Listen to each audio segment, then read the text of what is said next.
Our flag was still there.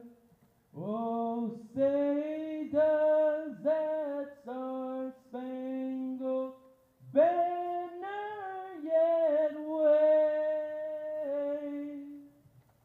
o'er the land of the free and home of the brave.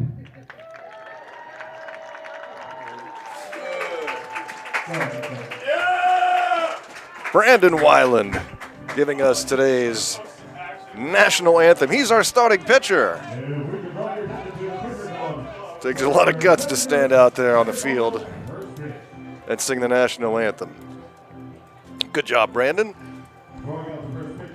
So Brandon pulling triple duty today. The national anthem, the starting pitcher, and the designated hitter in today's ball game. And with that, we welcome you to Fairbanks, Alaska for the final game of this 4-game set between the Alaska Goldpanners and the Seattle Studs. It's been a fun series so far, the Midnight Sun series. And the Goldpanners have taken 2 of the first 3. The Studs won last night in a close one, 6-5, hanging on to defeat the Goldpanners, each team with just 6 base hits in the game. Pretty entertaining game yesterday in front of a big crowd on a post-Midnight Sun game day.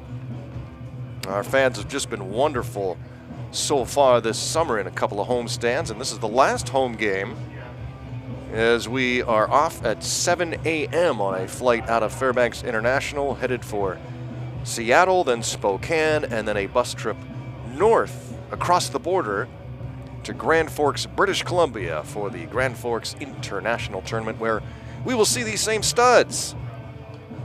Goldpanners and Studs will be 2 of the 8 teams in the field at the GFI. Can't wait to get down there. Garo Von Dane here at Growden Memorial Park on a hot afternoon. There is no wind to speak of, and the press box is officially a sauna today. And we're going to do everything we can after a solstice weekend that was a whole lot of fun for everyone. And as a result, everyone moving a little bit slower today, except Bam Bam. He's on the money.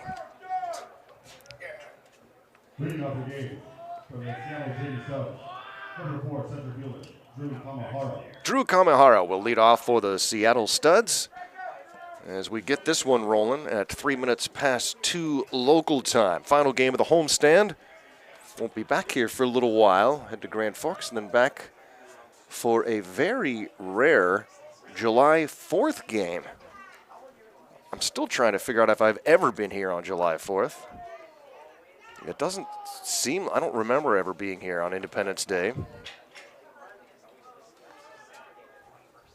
So this will be a new one. Ball and no strikes from Weiland to Kamihara. 2-0. So the Ventura County Pirates will be the opponent beginning on July 4th, a 2 p.m. start, as you might imagine. Fireworks don't carry the same flair in the land of the midnight sun. I don't know if they'll have them anyway with the fire dangers. I've seen them in Anchorage a few times. They do them right at the ball field. They have a Bucks Pilots baseball game, a night game, and then they shoot off the fireworks. Here's the 2-1. Upstairs 3-1 on Kamihara leading off for the Studs, followed by Makana Mirashage. Zion Williams batting third, Ben Schnurman in the cleanup spot, Logan Shepard batting fifth, Jack Bergstrom in the sixth hole. The bottom three for the Studs, Jake Gallagher, Zach Robman getting his first start, and Bryce Foster batting ninth. Fouled out of play, Foster the designated hitter. Studs are coached by Barry Aiden and Chris Remington. Barry at third right now. Chris over in the first base box. Studs wearing their baby blues today.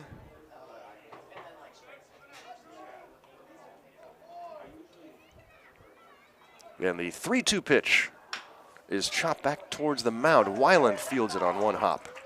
Takes care of the leadoff spot. 1-3 put out, and we are underway here in Fairbanks. Looking forward to getting down to Grand Forks. Let's peer at the schedule, shall we? You can find it on the grandforksbaseball.com website. That's grandforksbaseball.com. And we fly out Monday. We'll get there late Monday, and then Tuesday we are off. There's a Little League game and opening ceremonies, as this one is chopped foul by Mirashage. And then the first game is the 7:30 p.m. game, the Northwest Honkers versus the Grand Forks Slag Dusters, the home team. Northwest Honkers out of the PIL, same as the Studs. 4 PIL teams there. Honkers were real good last year, and from what we've heard from Studs coach Barry Aiden, they look very good this year. Look forward to seeing Marty and the gang. Always fun to catch up with old friends there at the GFI. Line towards first, scooped by Leiterman, who steps on the bag. Let's give you the Goldpanner defense while we have a moment. Catching for Weiland is Chavez, Leiterman at first, Munoz at second. Griff, the shortstop, Mikey Bell at third. Bubba Rocha is in left field. Hayden Iverson in center. And Jacob Badawe is the right fielder on this warm afternoon in Fairbanks. It was a gorgeous Saturday night. We had the midnight sun run going through town, which was, as always, very entertaining and fun. And just a gorgeous night. All weekend, really. It's been fantastic on the biggest weekend of the year in Fairbanks. Into the turf, 1-1. So the Honkers and Slag Dusters will play on Tuesday at 7:30 p.m. Panners have the day off Tuesday, and then Wednesday a 10 a.m. game. Love those morning games. Not really. Well, the Goldpanners open play on Wednesday against the Seattle Blackfins. Zion Williams, the batter here, he was a member of the Blackfins last year, and he won the home run derby.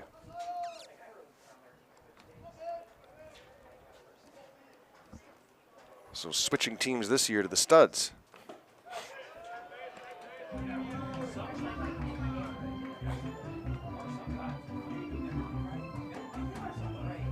So Panners and Blackfins Wednesday at 10 a.m.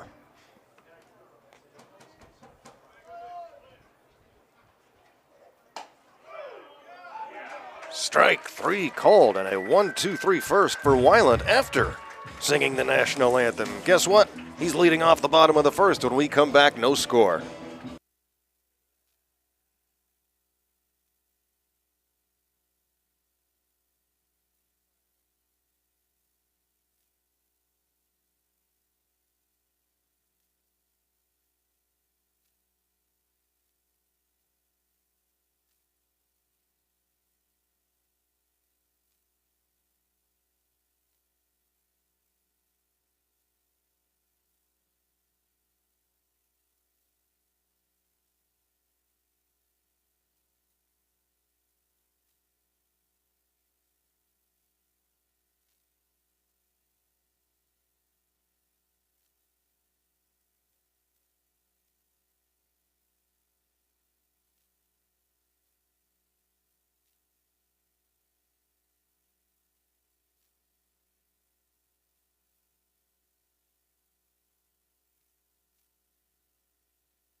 Panners, number 9, the pitcher, Brandon Wyland.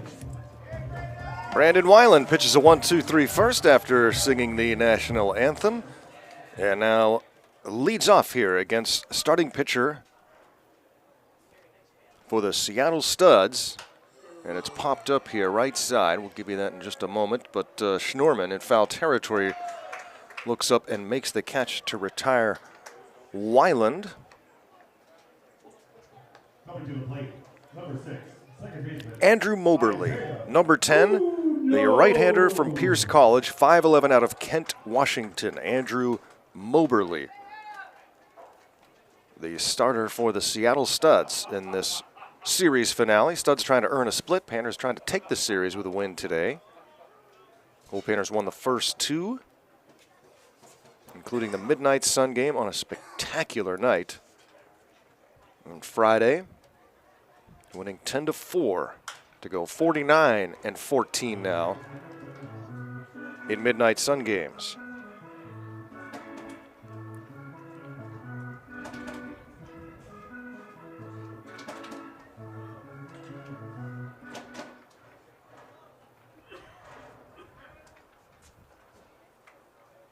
Here's the 1-1.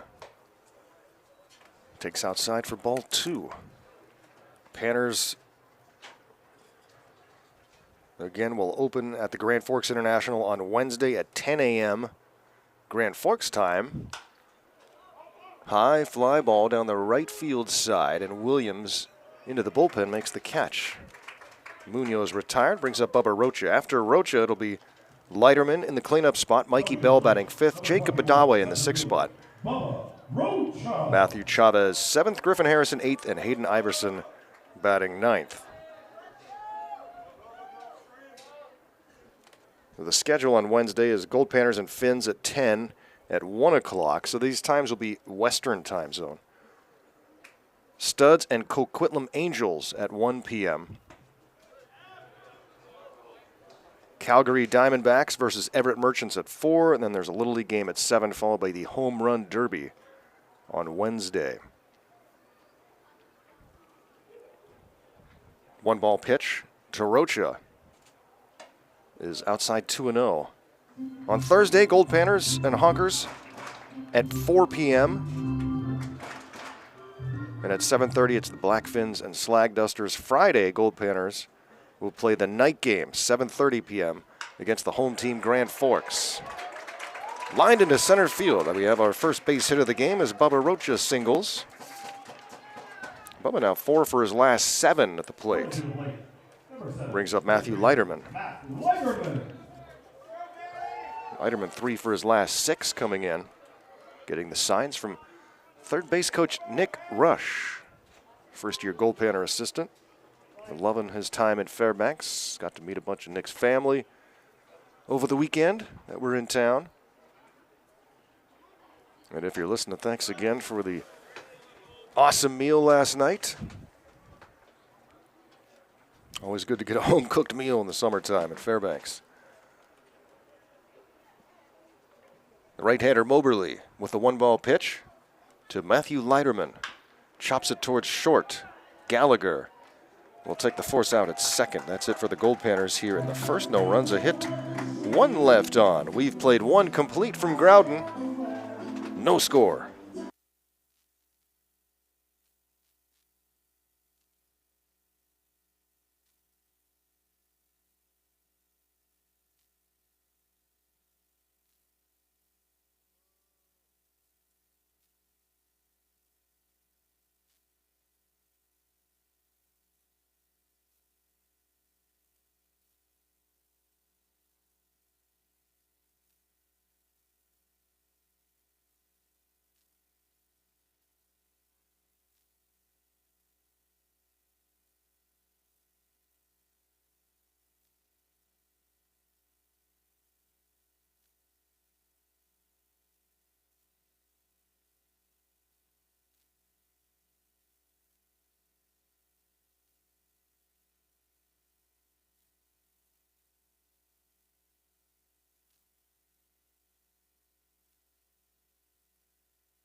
Leading off the top of the second, number 35, first baseman, Ben Schnerman. Ben Schnerman will lead off for the Seattle Studs. He's had a good series. 5 for 12. 6 runs batted in. Home run.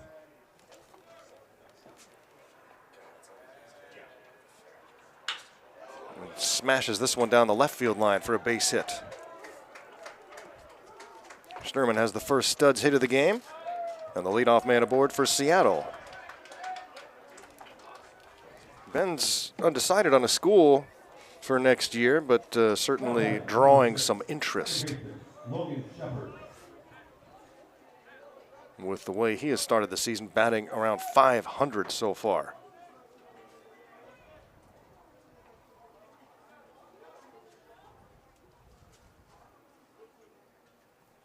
So it looks like we will not be able to have video from Grand Forks. Not surprising, a lot of issues down there with internet and bandwidth, and it just doesn't ever seem to work with buffering. More annoying than it's worth. So we will have audio-only broadcast, but I'll try to post as many pictures as I can on Twitter so you can get a feel for the ballpark and the surrounding area, and you can see those on my Twitter page, @VoiceOfGman. Panner social media will get rolling when we return from Grand Forks with more Instagram, Facebook, and hopefully the TikTok will get started too when McKinley is back. She's been out of the country this month. This one has popped out of play.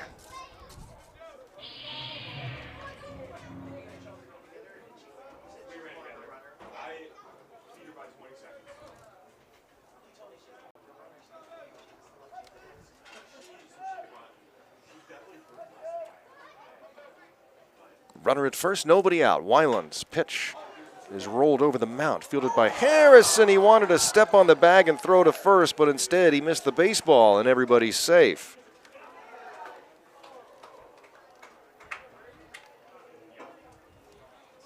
Fielder's choice and an error.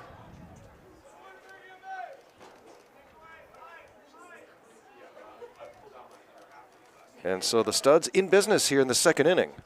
With 2 aboard and nobody out, Jack Bergstrom will stand in. Bergstrom, the freshman from Tacoma College, lines this one out of play.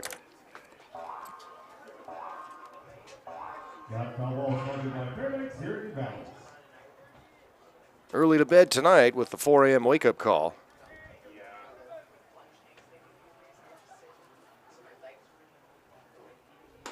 It's a fun trip to Grand Forks, all except for that nightmarish SeaTac airport. Hopefully everything goes smooth there.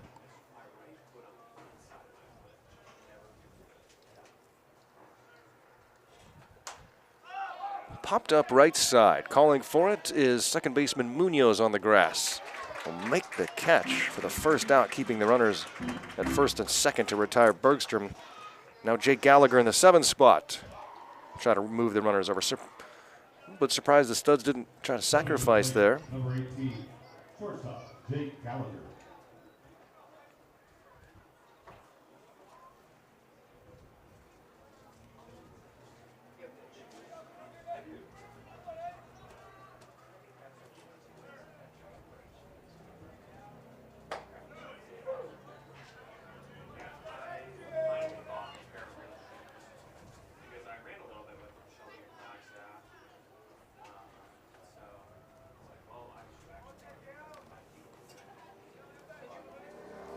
Nothing in 1. Foul back and over the press box.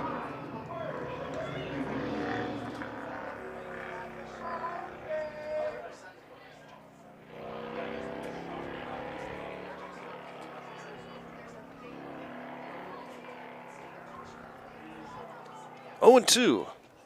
Weiland's pitch. Tried to get him to chase something off the plate.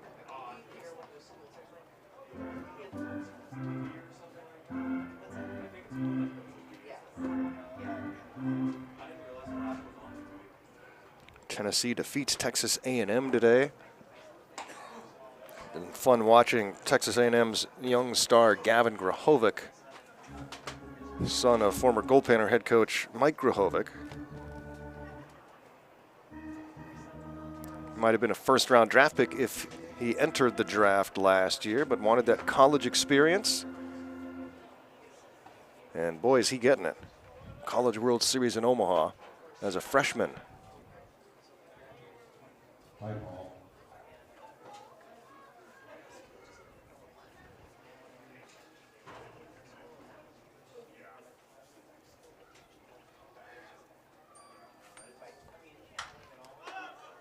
Hit high on the right field sign, but it's headed out of play.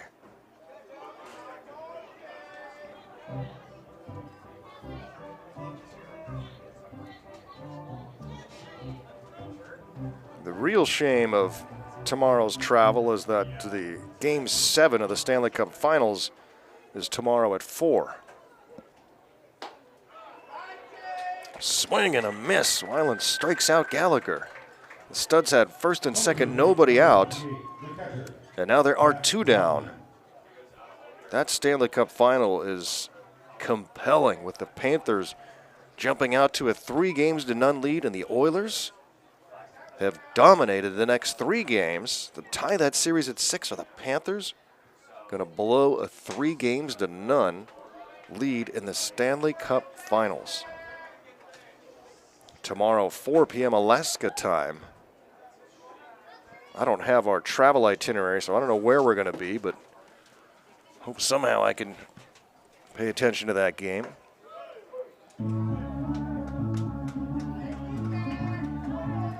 Do we have hockey night this summer?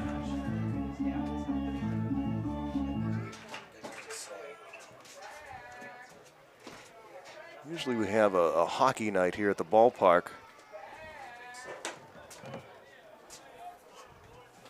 And a few times we've had NHL defenseman Colton Parayko join us here in the press box. There it is, July 12th, Fairbanks Hockey Night. I wonder if Colton's going to be back. He likes to come back here to Fairbanks where he played his collegiate hockey and do camps for kids. And he's a really great guest to have here on PannerVision. St. Louis Blue.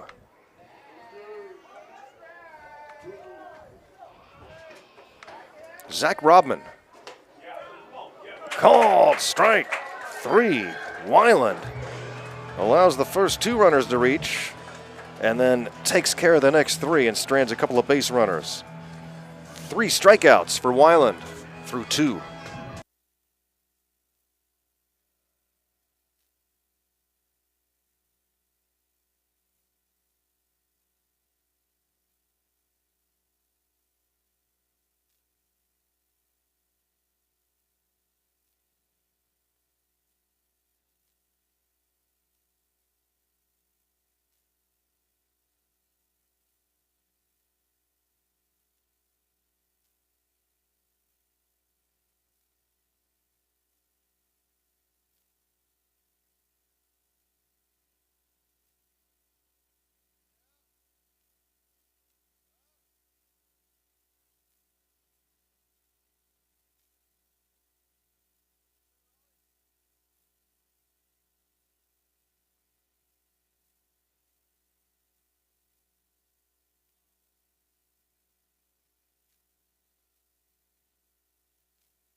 Goldpanners baseball here on PannerVision. One final time here in the month of June at Growden Memorial Park.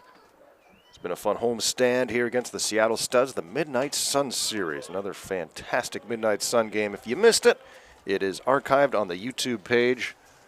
And check it out. It was a really fun night with the 4-jet flyover, a beautiful national anthem, the Alaska flag song at midnight. Some great guests. We had Hall of Famer Dave Winfield up here, who spent his summers in 71 and 72 with the Goldpanners. And we had United States Senator Lisa Murkowski on as well. So really fun night of baseball and activities. And if you joined us, hope you enjoyed that broadcast and the game and the splendor, and what a spectacular event. Always fun to be a part of it.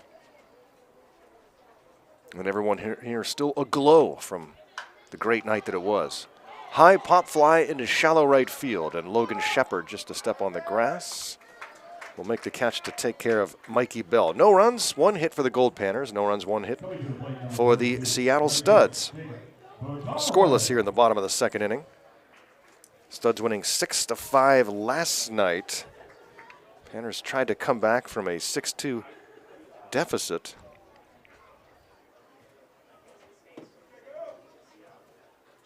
Had a runner in scoring position in the 9th inning, but a strikeout ended the game. The Panners had a couple of runners on with 1 out in the 8th inning. Had runners at 2nd and 3rd, but could not bring that tying run across.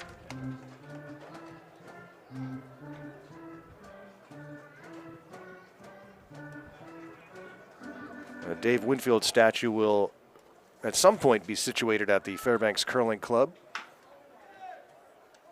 Ground ball foul from Jacob Badawe.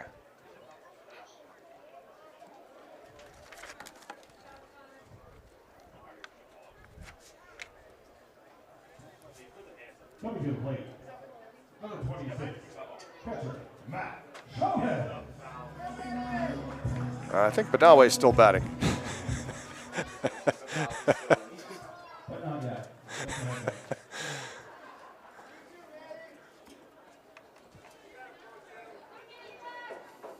It was a fun night. Here's the 0-2. Over the mound and diving, stopped by Shepard, but no chance to make a throw. Badawe has the second Goldpanner hit of the game, as he is safe at first base with 1 down for Matthew Chavez. Goldpanners and Studs, last meeting.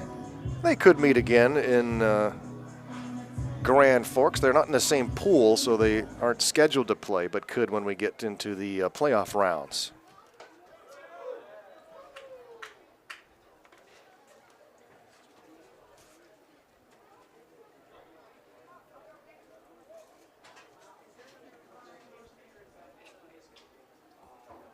Andrew Moberly. And it's grounded through the left side for a base hit.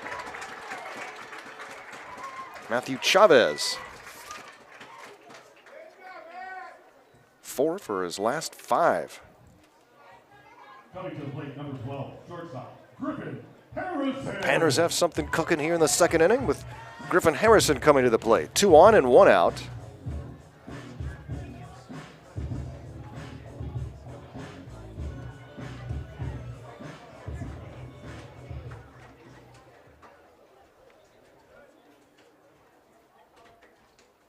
Not as big of a crowd today as last night, as we expected.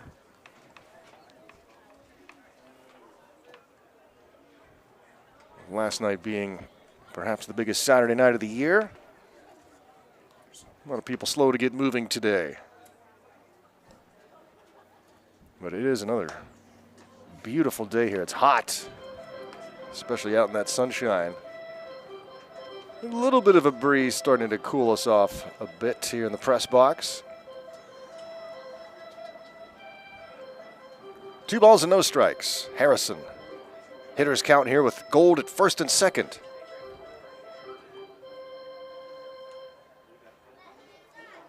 And time is called as Moberly wants to go through the signs again. Harrison stands back in. Second-year Goldpanner. Cosumnes River College, sophomore.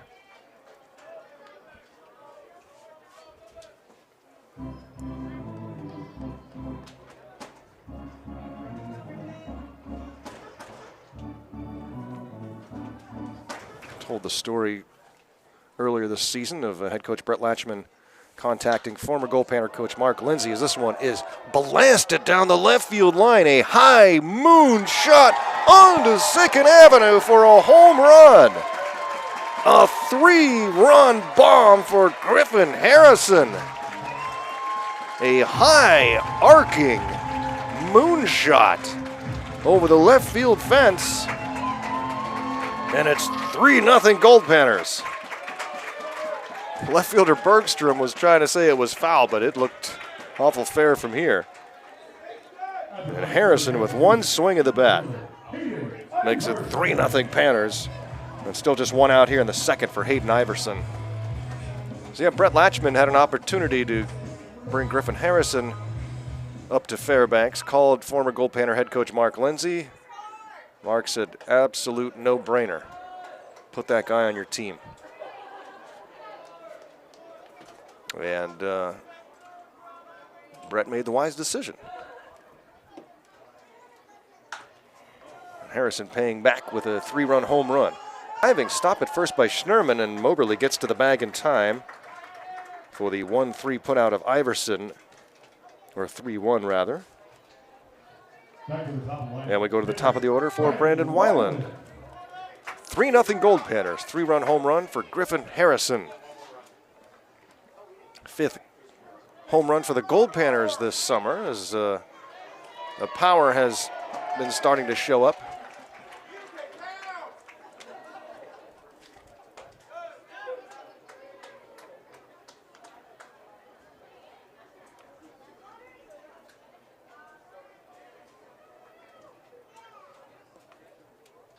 The 0-1. Downstairs from Moberly. Both teams looking to go into the Grand Forks International with some confidence. And a win here today will help one team's cause. 2 balls and a strike on Weiland, who popped up to first in the first inning.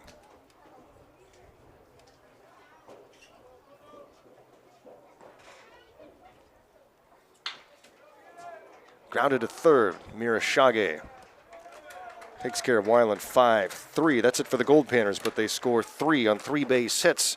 3-run home run for Griffin Harrison makes it 3-0 Panners.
Number 25, designated hitter, Bryce Foster. Bryce Foster for the Seattle Studs will lead things off. Panners leading 3-0. 3-run home run for Griffin Harrison. Put the Panners in front in the second inning. Start the top of the third here. Foster in the 9 spot, then Kamihara Mirashage for the Seattle Cheney Studs, playing their 70th season of baseball. Head coach Barry Aiden, 34 years coaching, member of the National Baseball Congress Hall of Fame, as well as the Grand Forks International Hall of Fame.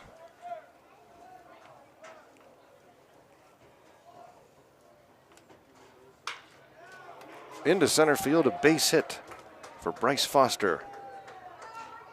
Leadoff man aboard for the Studs. Studs had first and second, nobody out in the second inning, but Weiland retired the next 3, including a couple of strikeouts.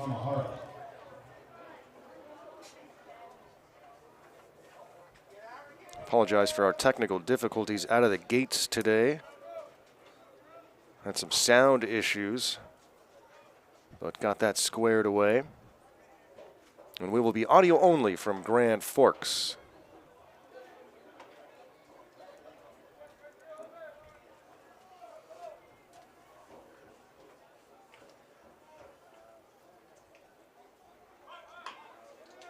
And a bunt is put down. Weiland throws it away.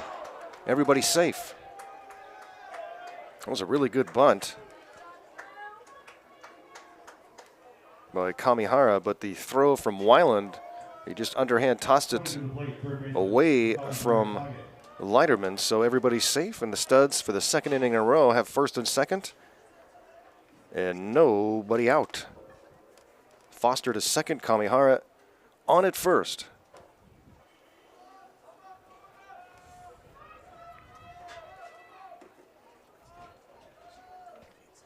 Second error charged to the Studs, or charged to the Goldpanners.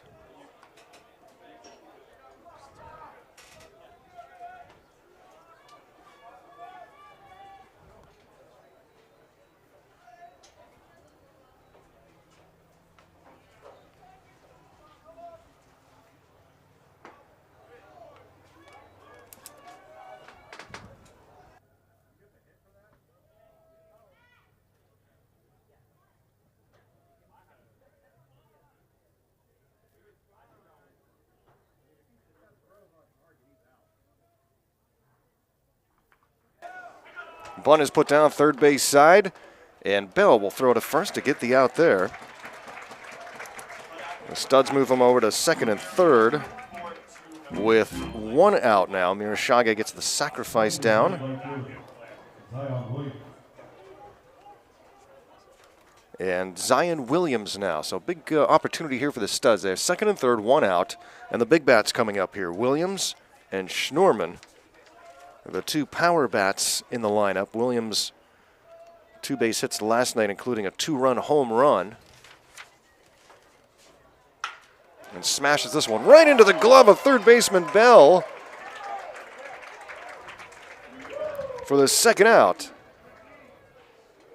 Hard hit ball, just whap right into Bell's glove. And now it's up to Schnorman. Hits the ball hard just about every single time. A couple of home runs. Singled in the second inning. Base hit here would probably get 2 for the Studs. Weiland misses upstairs, ball 1.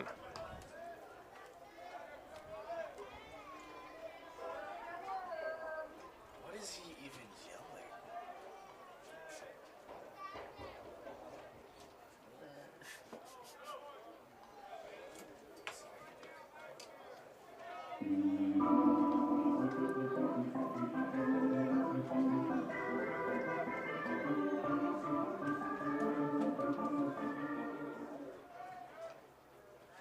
Two-ball pitch to Schnorman. Almost hit him 3-0, but you can afford to be careful here with first base open. You don't have to give him anything he can barrel. On deck is Logan Shepard. Shepard 0 for 1 today.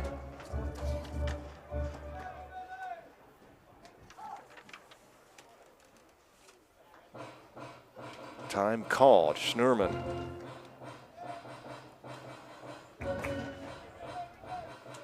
Played at Big Bend College this past season. Sophomore out of Spokane. The 3-ball pitch. Took a big rip and missed.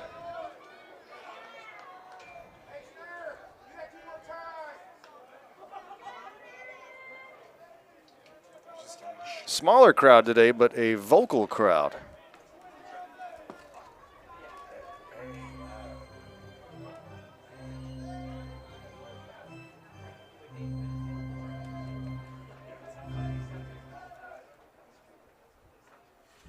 And the 3-1 from Weiland.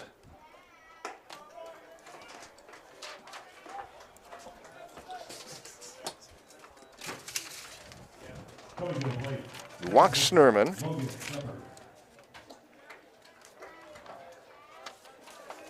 First walk issued by Weiland, but being careful with the big bat Schnurman, and now Logan Shepard with the bases loaded for the Studs. Now a base hit could potentially tie this game. Hit hard into center field. Look out, on the run is Iverson. It's over his head. It one-hops the wall in center field. 1 run comes in to score. 2 runs come in to score. Schnurman being waved home. He scores a bases-clearing double for Logan Shepard. And we are tied at 3.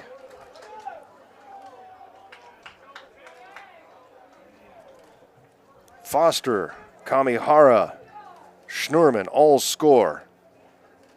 All running with 2 outs, especially when they saw Iverson turn and run straight for that center field fence. It's 4-10 to straightaway center. That ball landed on the warning track. Here's Bergstrom towards short. Harrison on 1 hop will throw to first. That's the final out of the inning, but the Studs, a big 2-out, 3-run double, have tied this game at 3. We're in the middle of the 3rd here from Growden.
Coming to the plate, second baseman, Isaiah Munoz. Isaiah Munoz will lead off for the Goldpanners. New game. It's tied at 3 as we go to the bottom of the 3rd. Garrow Von Dane with you live here on a hot afternoon in the Gold in the heart of Alaska. Our next broadcast from this field will be Independence Day, July 4th. We will be celebrating Canada Day down in Canada as we head south to Canada. How many of you all have done that?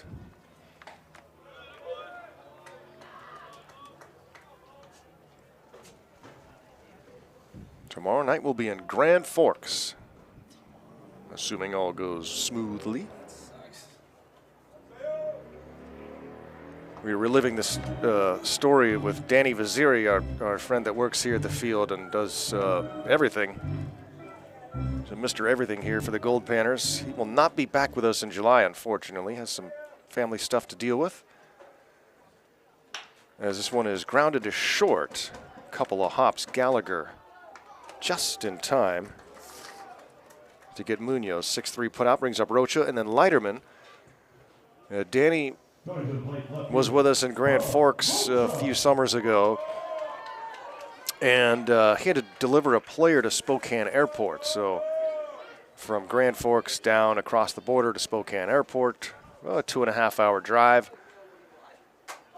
Well, a deer jumped out of the woods onto the hood of Danny's vehicle and busted the radiator and lost fluid everywhere. So the car was stuck.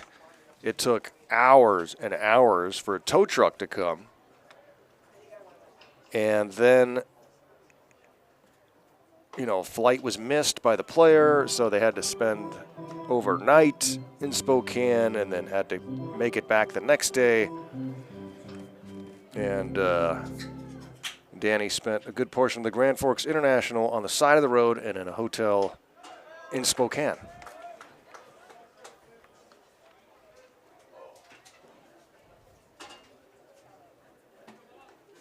Ball and 2 strikes on Bubba Rocha.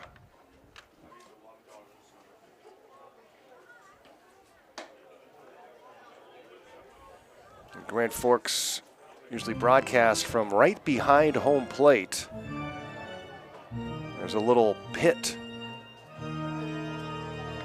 This will be at eye level with the catcher. Lined on the right field side, and it is a foul ball. And a bases loaded double for Logan Shepard in the top of the third. Clearing the bases and tying the game at 3. Right after the 3-run home run from Griffin Harrison in the second.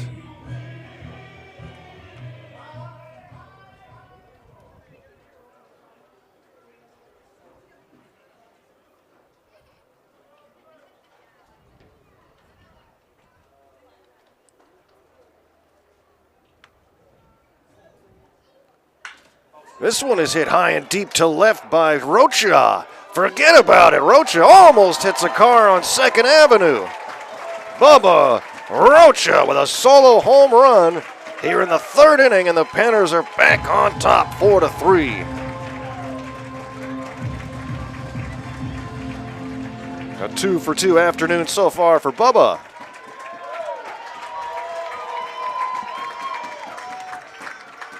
And here's the applause from the Sunday afternoon fans here in Fairbanks.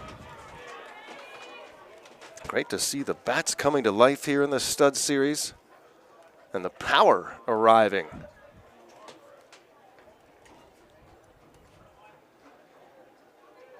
So the Panners will be playing that Friday night game at Grand Forks against the home team Slag Dusters. High fly ball into center from Leiterman for out number 2, brings up Mikey Bell. I think that's streaker night. Not officially, but unofficially. So the center fielder and right fielder will be dealing with streakers much of the night. That's what happens down there at the GFI.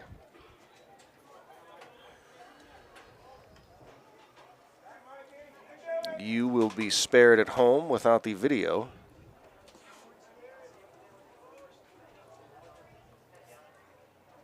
Ball and no strikes. Flying right over pitcher Moberly's head and into center field. Mikey Bell, 1 for 2. 6 Goldpanner hits, that's as many as they had all last night.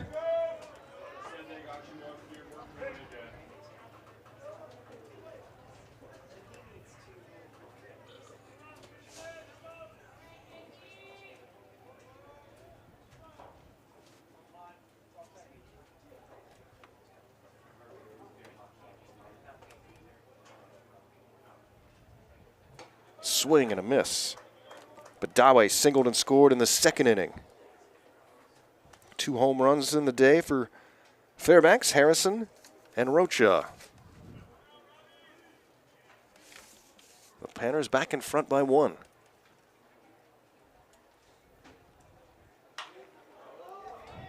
Slowed his bat down, able to make contact, pop one up into the seats.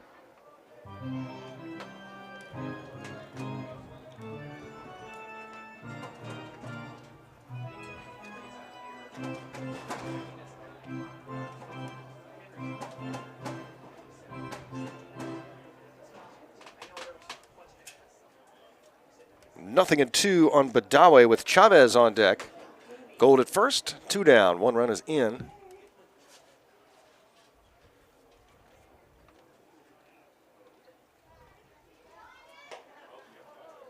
That hit him right on the sleeve. So on an 0-2 pitch, Moberly hits Badawe. And the inning continues with Gold at first and second now. Coming to the plate, the catcher, Matt Chavez. And Matthew Chavez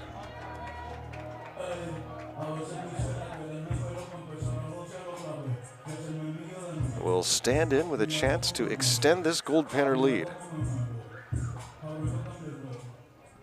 Looks like someone went over there to find that baseball that Rocha hit over the fence.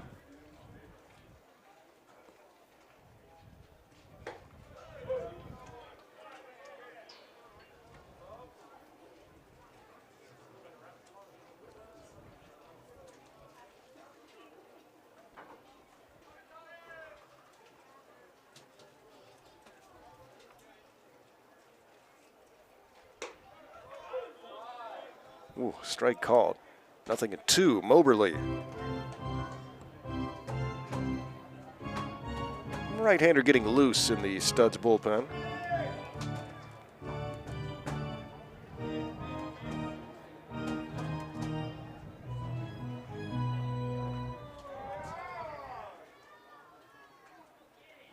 The 0-2 to Chavez.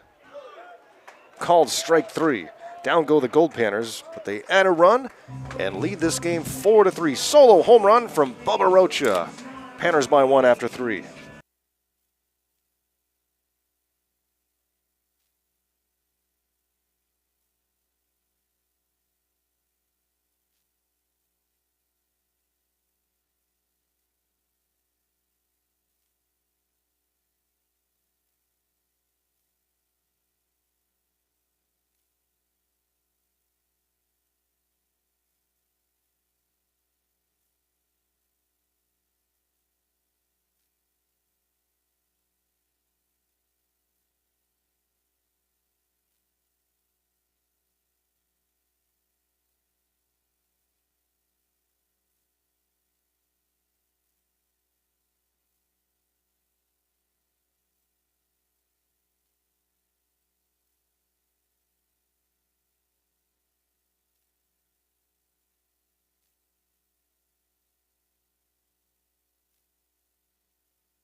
Leading off the top of the fourth, shortstop, Jake Gallagher. Goldpanners and Studs, final game of this 4-game Midnight Series. Midnight Sun Series. And it's 4-3 Goldpanners as we start inning number 4. New pitcher onto the mound. Brandon Weiland finishes 3 innings, departs with a 4-3 lead. He was not in line for the win, just 3 innings. And Mason Robertson enters the game. Number 45, Mason Robertson, the 6'3" left-hander from Allen Hancock in Santa Maria, California. The Ontario, Canada native. Ball and a strike to Jake Gallagher. Softly in front of home plate. It'll be played by the catcher Chavez. First base in time. The 2-3 put out of Gallagher brings up Zach Robman, followed by Bryce Foster. 7, 8, 9 spots for the Studs here in the fourth, with the Panners in front 4-3. Solo home run for Bubba Rocha in the third. Put the Panners back on top.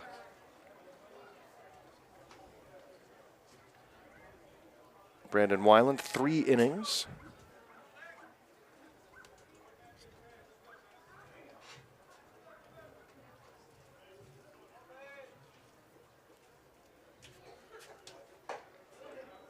The 3 runs are unearned, so he will not be charged with any runs.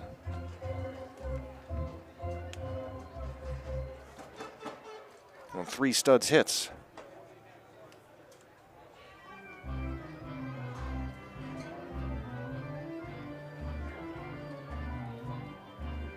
Brandon walked 1 and struck out 3. He remains in the game as the designated hitter. Shohei Ohtani Day for Brandon Weiland, plus singing the national anthem.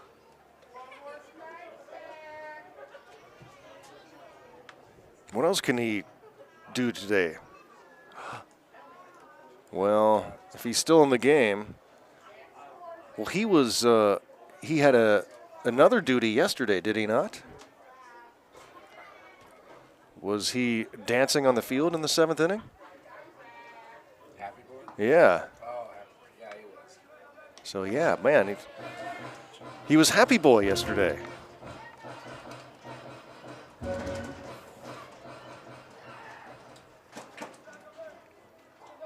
The 2-2.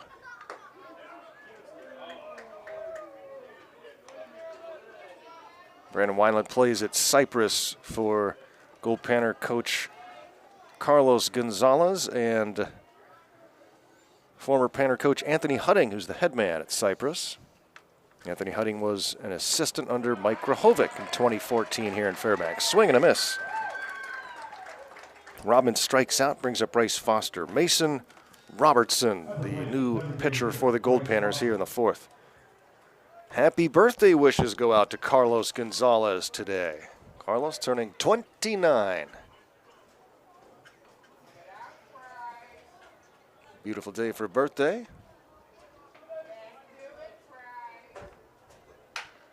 High fly ball into right center field. Iverson converging with Badawe, who makes the catch. And Robertson puts him down 1-2-3 here in the fourth. It's the Panners by 1.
At the plate, shortstop, Griffin Harrison.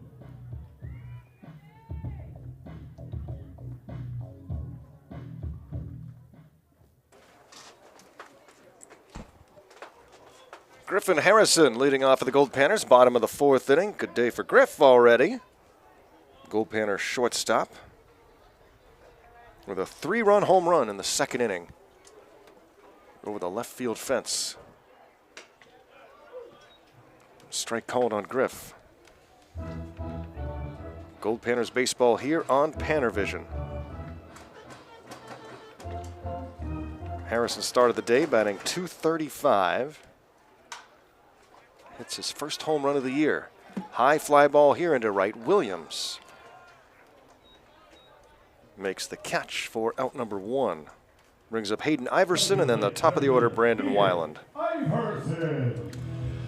Grounded out to first in his first at bat. Goldpanners leading 4-3, 4 runs, 6 hits. Also a couple of errors. The Studs 3 runs, 3 hits. Goldpanner pitchers continue to do very well. Not allowed much in the way of hits.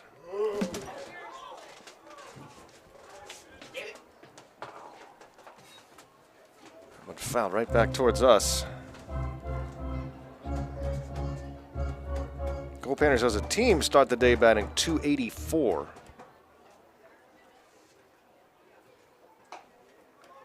Iverson batting .276. Redshirt junior out of UC Colorado Springs.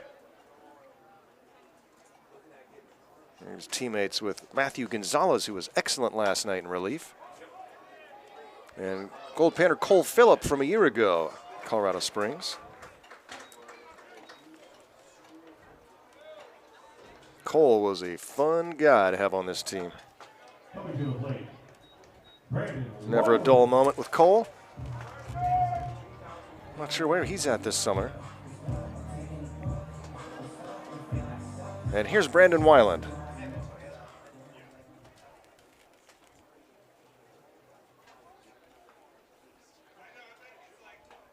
Takes one in the turf from Andrew Moberly. Starter for the Studs, working here into the fourth inning. Not seen many pitchers on the Panners or the opposition going 5 innings.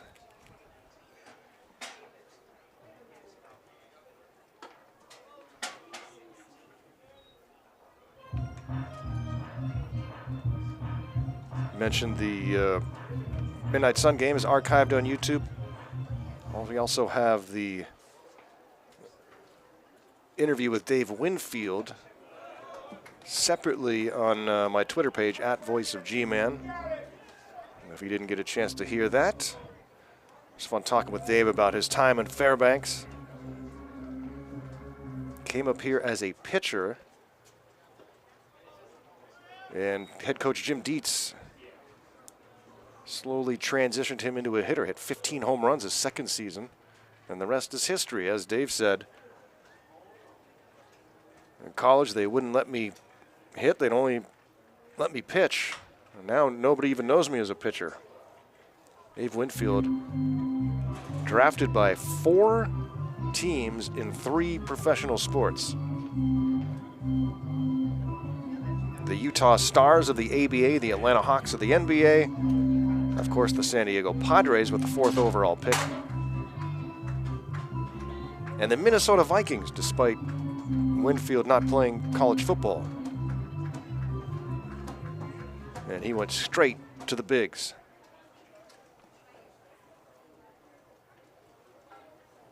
The 3-2 misses ball 4. 2-out walk to Weiland. Brings up Munoz.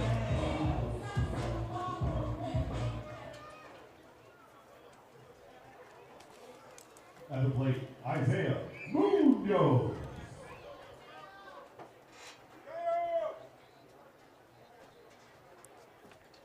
Taking a peek at our YouTube chat. Got the Beach Ballers tuned in from Iowa. Orioles fan, one of our regulars.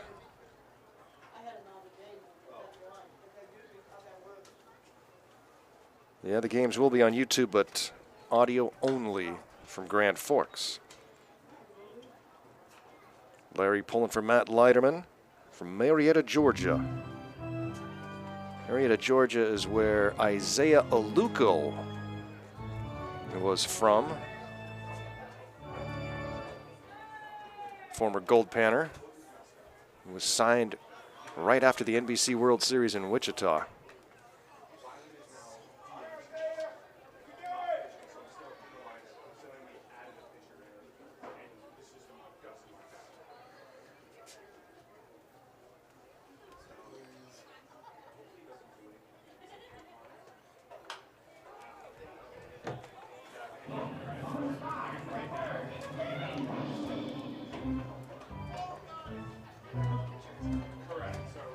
Ground ball. Sponsored by the Goldpanners.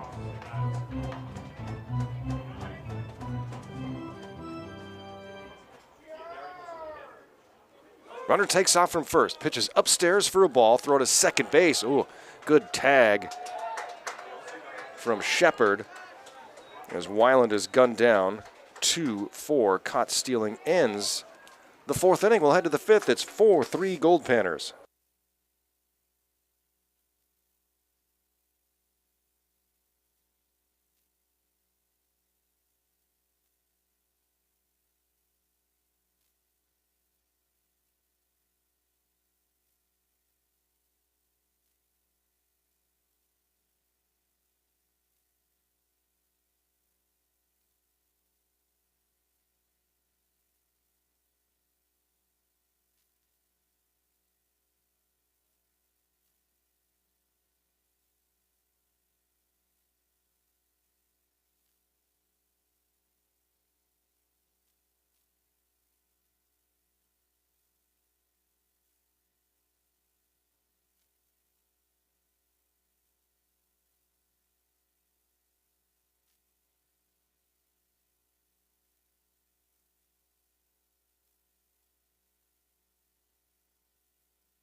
Leading off the fifth, Drew Kamahara.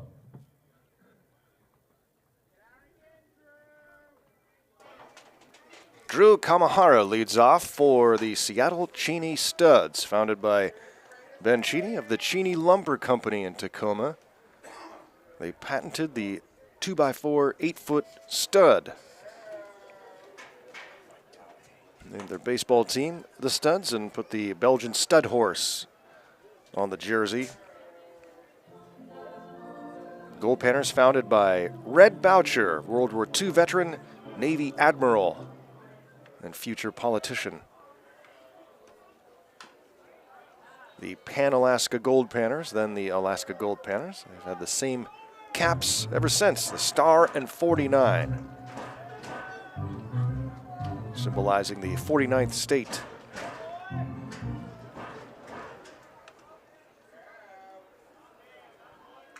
The 2-1 from Robertson misses, ball 3. Goldpanners leading 4-3. To the top of the order, Kamihara, Mirashage, and Williams. Last game for a few days, and the Goldpanners will have a 10 a.m. meeting.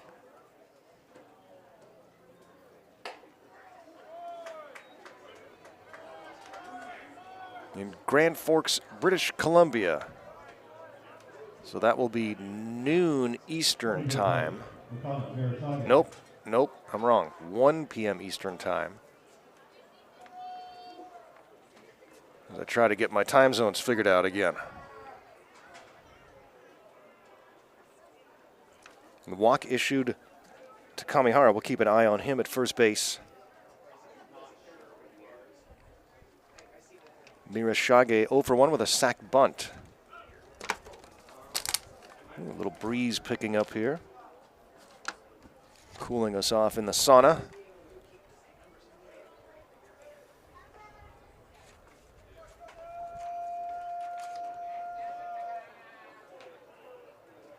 Throw to first. He was running. Now they throw to second base. Harrison's got it. Tag is applied. And Kamihara is out. Nice work by Robertson to pick off the runner. Goes 1, 3, 6. 1 down here in the top of the 5th. Kana Mirashage.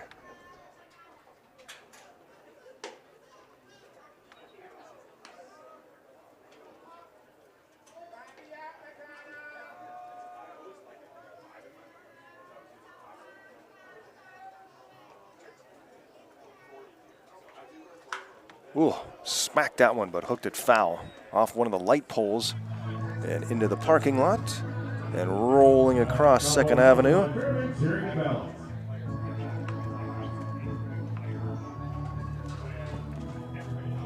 Harrison home run, almost hit a car. Real close. Grounded towards second. Munoz to first for out number 2. Studs got the bases clearing double from Logan Shepard in the 3rd to tie it at 3. Panners regain the lead on a Rocha home run.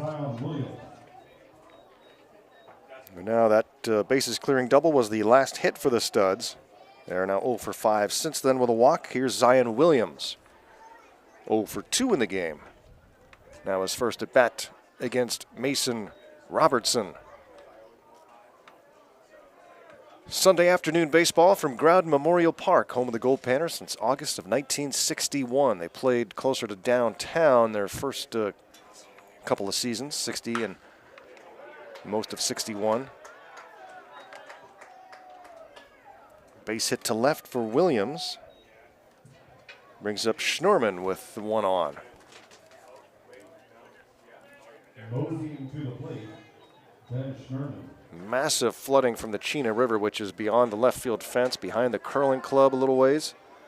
The Chena flooded all of Fairbanks and all but destroyed this facility. It was rebuilt and, of course, has undergone many changes since '67.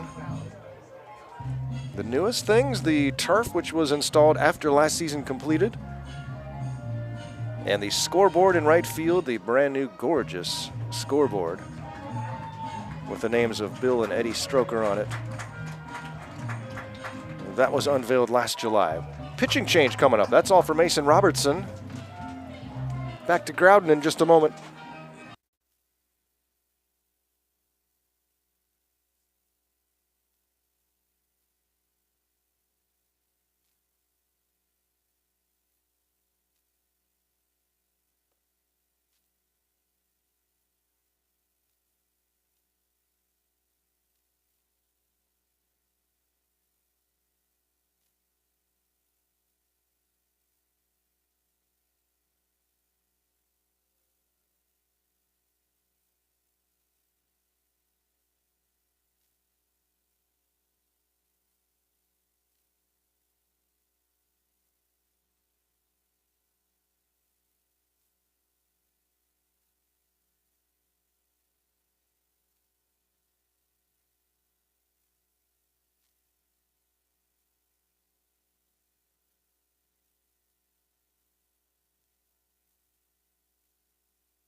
New pitcher into the game is number 44, Andrew Trotman, the Goldpanner veteran from right here in Fairbanks. Andrew Trotman, our good buddy Trop, the right-hander. Avid outdoorsman. Facing Ben Schnorman. That's all for Mason Robertson. Inning and 2/3. He's responsible for the runner at first. That's Zion Williams. Schnorman fouls one off past Barry Aiden in the third base box. The ball winds up on the field of play, so time called. Schnorman 1 for 1 with a walk and a run scored so far for the big slugger from Spokane.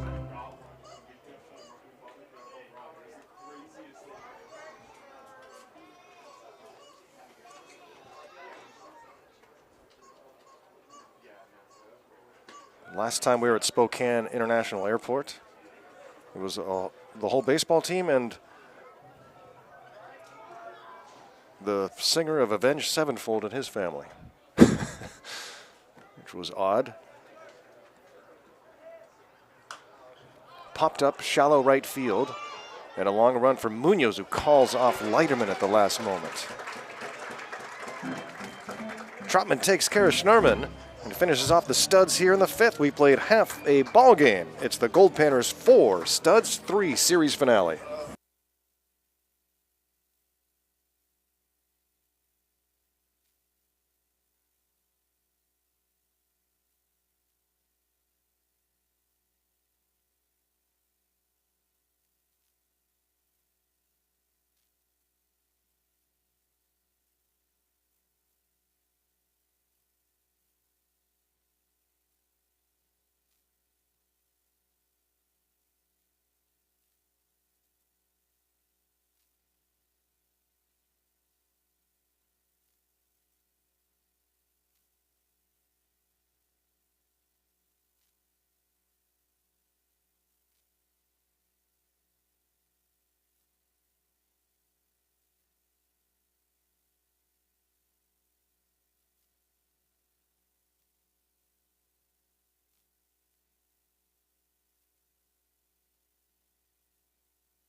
Goldpanners and Studs in the 4th and final meeting of the Midnight Sun series. Goldpanners took the first 2 games, including a 10-4 win in the Midnight Sun game.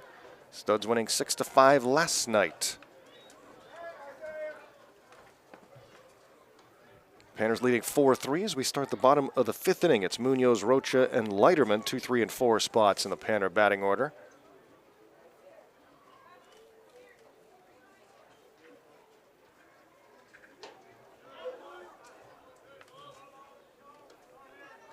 I think we'll still have the YouTube chat going in Grand Forks. Despite not having a video, it'll be audio only, old school way.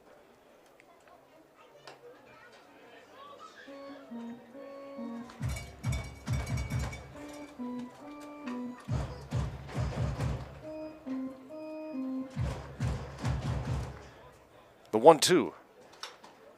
Line towards right. Williams coming in will make the catch and hangs on. Munoz out number 1. Brings up Bubba Rocha, and then Matthew Leiterman. Garrow Von Dane here in Fairbanks. Bam Bam Burnley on controls. Chris Carlson is at a very ill-timed wedding today.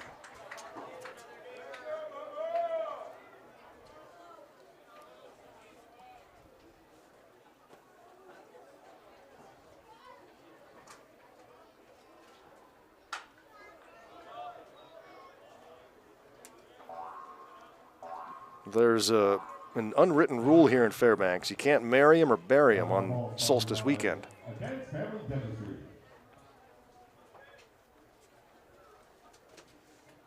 But somebody wasn't paying attention. So Chris in a wedding today.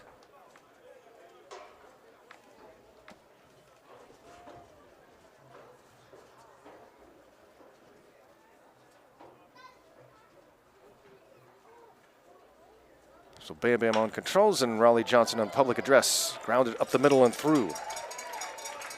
Crowd singing happy birthday to Carlos a couple innings ago. Coming to the plate, Matt Letterman. Single for Rocha. He's having a 3-for-3 game, including a home run. And now Gold at first base as Andrew Moberly tries to complete 5 innings of work.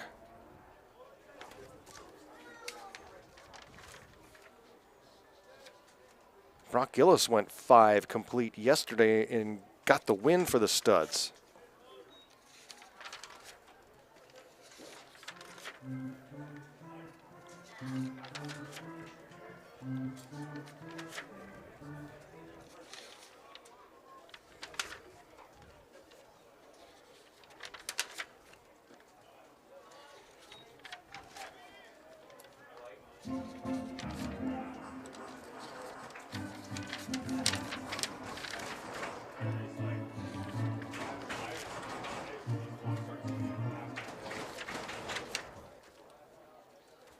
The Panners have not had a starter go 5 innings yet this year. High fly ball into right. Leiterman is out number 2. Not one pitcher has gone 5 innings in a start for the Goldpanners. Coming to the plate, Mikey Bell. Trey Peters went 4 in the Midnight Sun game. Cooper Bagby went 4+ in game 1 against the Studs. But that's the most.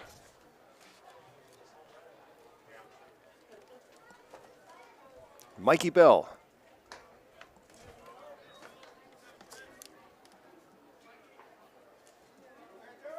And it's not because of ineffectiveness, because Goldpanner pitching staff has been very good. I think it's just more a sign of the times.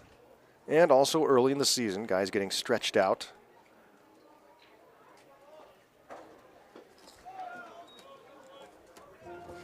So we might start to see that now, but not today.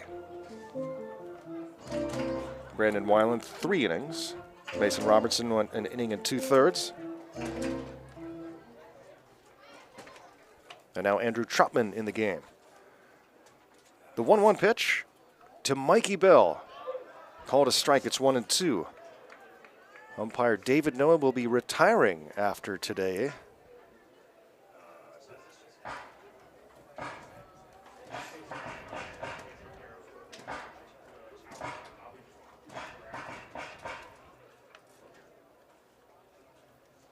Runner takes off from first, and it's fouled off the hands. Just above the hands. And so back to first base goes Rocha. Bottom of the 5th inning here in Fairbanks on a hot Sunday afternoon. As solstice weekend draws to a close. Panners will be on the 7 a.m. flight, Alaska Airlines out of Fairbanks International. Up and away for ball 2. Raven Airlines used to fly. It's an airline that just flies within Alaska. They used to fly to Fairbanks, and we used to fly them to Anchorage, and it was great because it was a twin prop, and we didn't have to go through security. Couldn't smoke on the plane. Wasn't that old school, but it's nice to skip the security line and walk straight to the gate.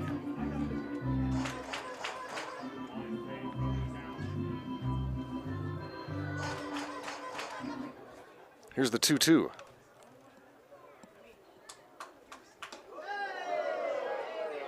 Up and in 3-2. Hard. Even though I lived through all of it, it's hard to believe you could smoke on airplanes. My high school, Bam Bam, my high school had a smoking area. Had to make sure those 15-year-olds could get their nicotine during the day, so they could properly function in the classroom. Line foul. Yes, as Bam Bam says now, that's just called the bathroom. And that's what happened. They got rid of the smoking area in my high school, I think going into my senior year, and then the bathrooms just turned into the smoke den. Is it a lot of high school kids smoke these days? They vape. They vape, yeah. 3 balls and 2 strikes, which isn't exactly a better choice.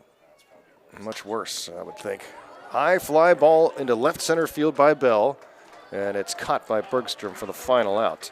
5th inning comes to a close. No runs, 1 hit, 1 left on. We've played 5 complete. The Panners lead it by 1.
Leading off the top of the 6th, Logan Shepard.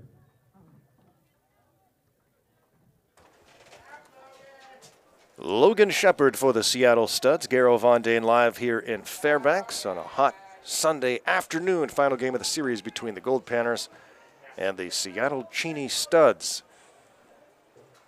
We'll see the Studs in Grand Forks.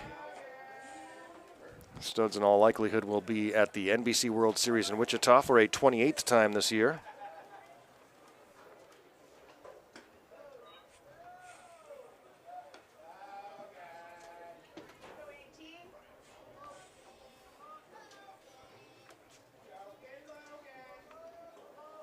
And the Panners will conclude the season in Salt Lake City at the Marshals Tournament. The Utah Marshals, or officially the MGF Marshals, Marshall Gates Foundation.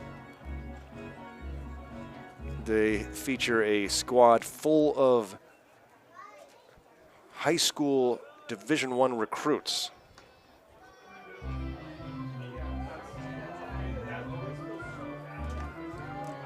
Three and two, Trotman to Shepard. Top of the 6th inning. Fouled into the stands. 4 runs, 7 hits, 2 errors for the Goldpanners. 3 runs, 4 hits, no errors for the Studs.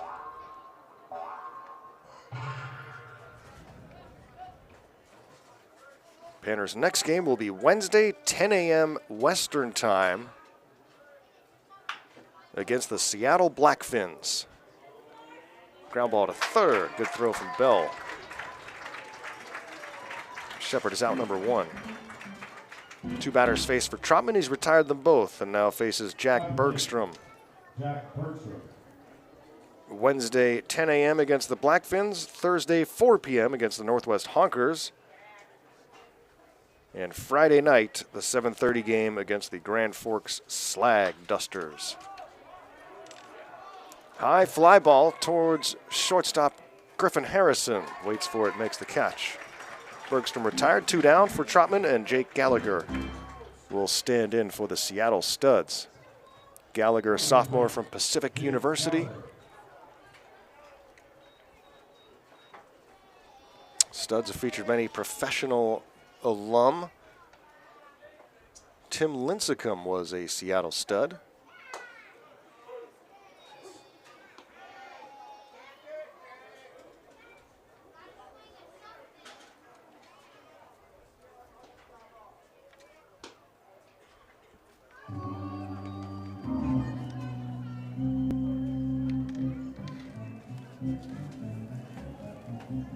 Studs are in first place in the Pacific International League. Swing and a miss, 1 and 2. They will probably battle it out this year with the Northwest Honkers and Seattle Blackfins for that league title. The 1-2 is grounded towards third. Bell. Nice play at first by Leiterman. 1-2-3 goes Trop here in the 6th. 4-3 Panners.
At the plate, Jacob Badalway.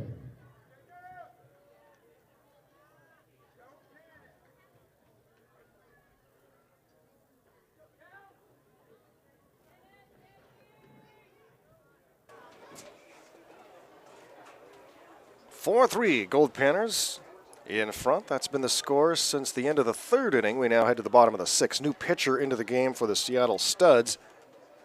It's number 39, Kalen Gonzalez. Kalen Gonzalez out of Southwestern University, a 6'3" right-hander from Wallingford, Connecticut. Goldpanners and Studs' final game of this 4-game set with the Seattle Studs. Final game in the month of June here in Fairbanks.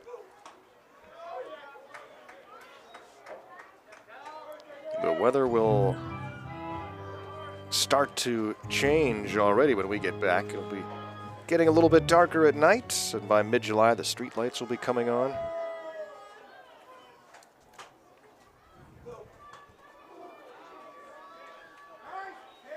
And by the time our season wraps up, fall will be just around the corner here in Fairbanks.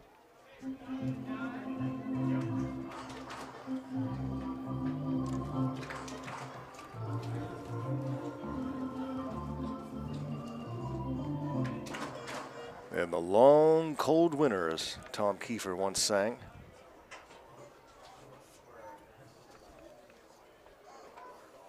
Two balls and a strike from Gonzalez to Badawe. Number 42 Goldpanner uniform.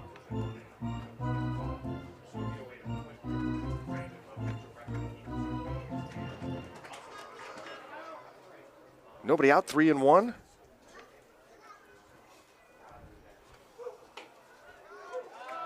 Called strike 2. Jacob thought he had ball 4. Jacob 1 for 1 with a single, a run scored. Was hit by a pitch in the third inning, grazing his jersey.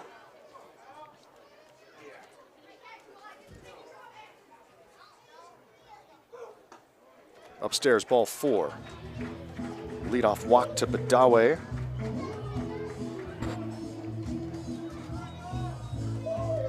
Andrew Moberly, 5 complete for the Studs, 4 runs on 7 hits. He walked 1, struck out 1.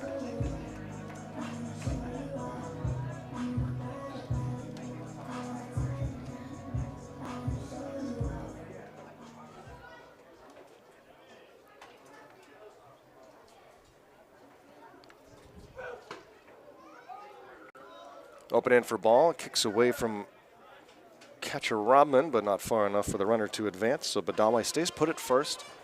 Panner's looking for some insurance here in the 6th inning.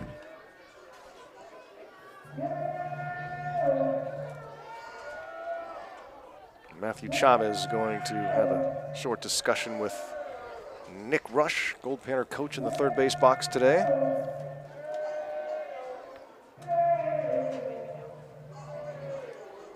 Birthday boy Carlos Gonzalez staying in the shade today.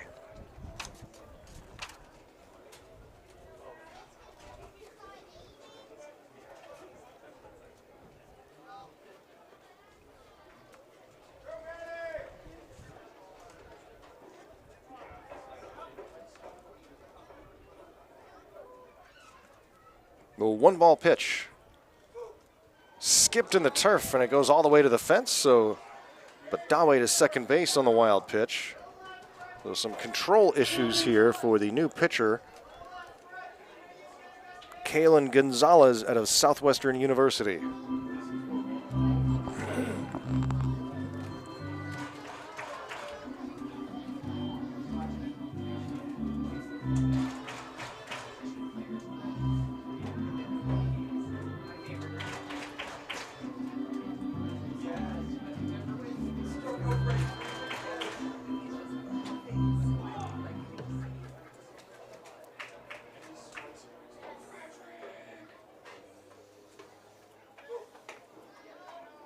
This is up high, 3-0. So the walk to Badawe. The wild pitch moved him to second, and now it's 3-0 on Chavez as a left-hander starts to throw in the Studs bullpen.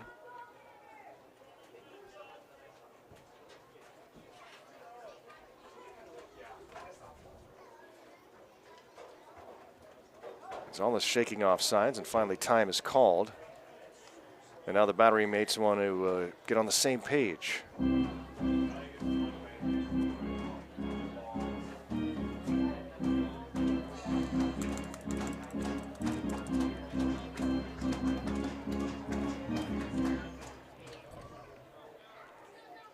Chavez digs back in. 1-2 on the day. A single run scored. Struck out looking his last time up. Now facing a new pitcher, Gonzalez. And ahead in the count, 3 balls and no strikes. Runner in scoring position. And a strike called. It's 3-1.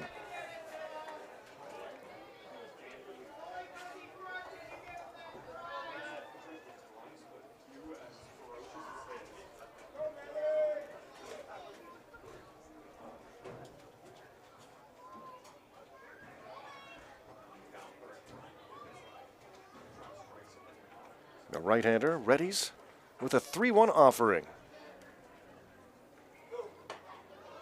Ooh, gets the strike call. It's 3-2 on the inside corner. A sun-bathed Growden field.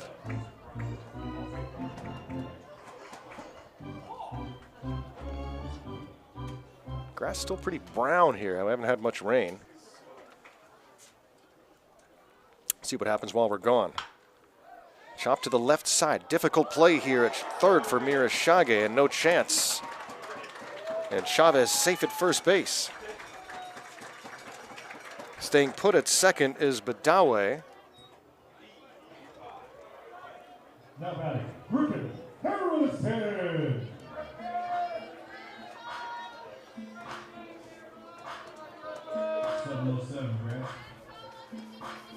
Harrison, 1 for 2 with a 3-run home run that came back in the second inning.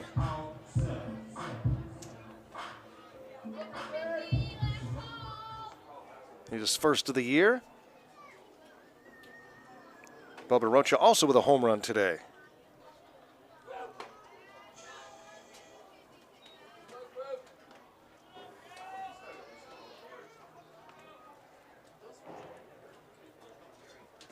Harrison flew out to right his last at bat.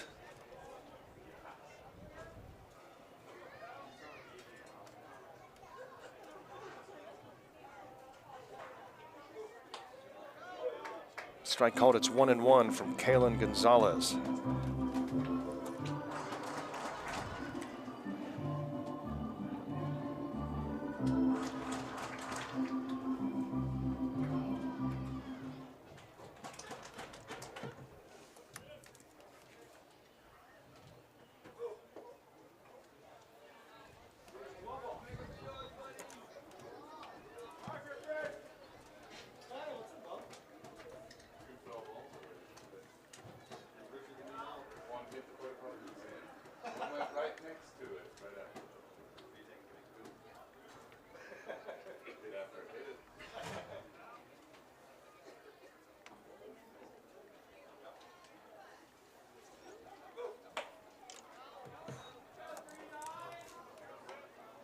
Three balls and a strike.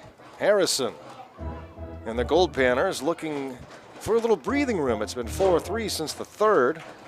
I'd like to push some runs across here. There are no outs in the sixth. And Gold at first and second. A 3-1 pitch coming to Harrison. Over the glove of catcher Rodman. It's ball 4 and both runners advance. And how much patience is Barry Aiden going to have? Looks like his patience may have run out. There's Barry Aiden quickly out to the mound. And I think he's going to take the baseball from Gonzalez. Well, we're going to wait and see. Barry Aiden talking to his battery mates. They do have a left-hander ready in the bullpen. It looks like Gonzalez is going to work to the number 9 hitter, Hayden Iverson. As Hayden heads back to the dugout. And a big at bat here. Gonzalez versus Iverson. Iverson 0 for 2 on the day.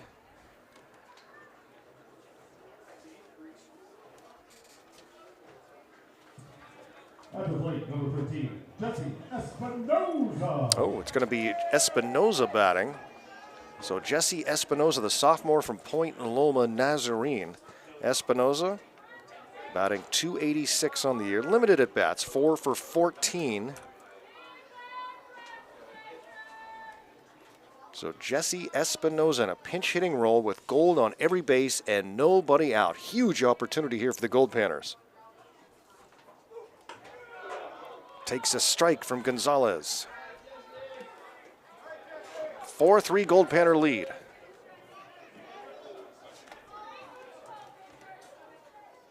Gold on every base.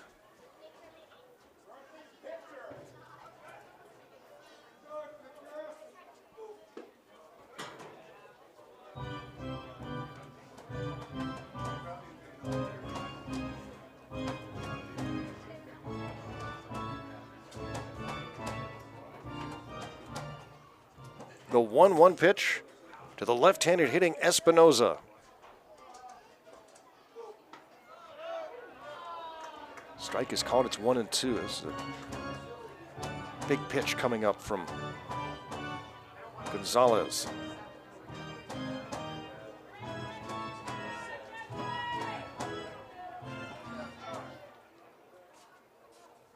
The 1-2 delivery. Hit to short. The second for one, on to first. The run scores, but a 6-4-3 double play.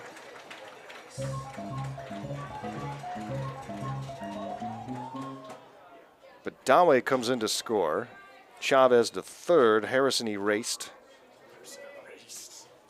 And we go to the top of the order, but it looks like we're going to have a pinch hitter here for Weiland. Hold on. Yeah, it's 32. It is Holt Williams batting for Brandon Weiland. Holt Williams. So Weiland completes his triple duty of singing the national anthem, pitching, and his designated hitter role, and Holt Williams will take over.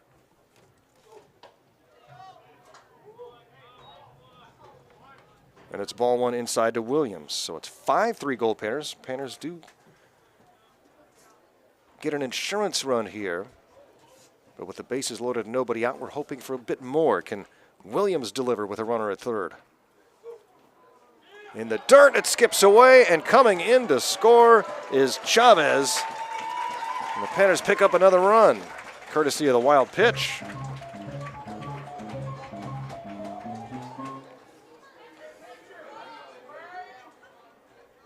Tough inning for Kalen Gonzalez here in relief.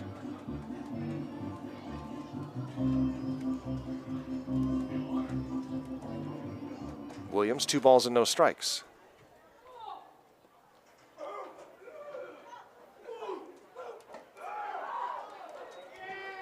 Inside 3-0. Freshman from Cal Irvine.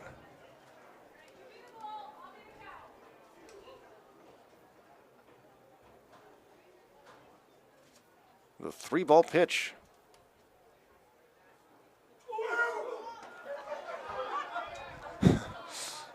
Crowd trying to trip up Gonzalez.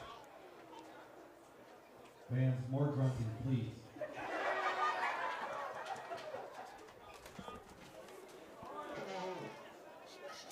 And the 3-1 pitch. Umpire for a ball. He walks him.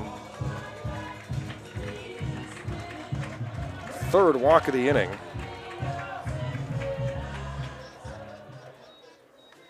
And we are going to have another pinch hitter. It's Rocco Caballero batting for Munoz. So we will have a bunch of defensive changes as well Now batting number 2, Rocco. when we head to the 7th inning. Caballero, a sophomore from San Jose State, batting .208 on the season.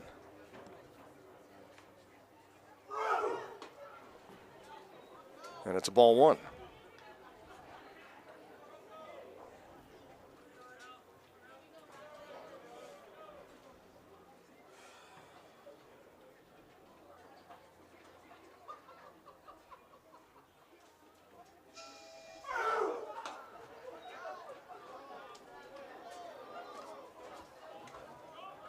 Two and 0.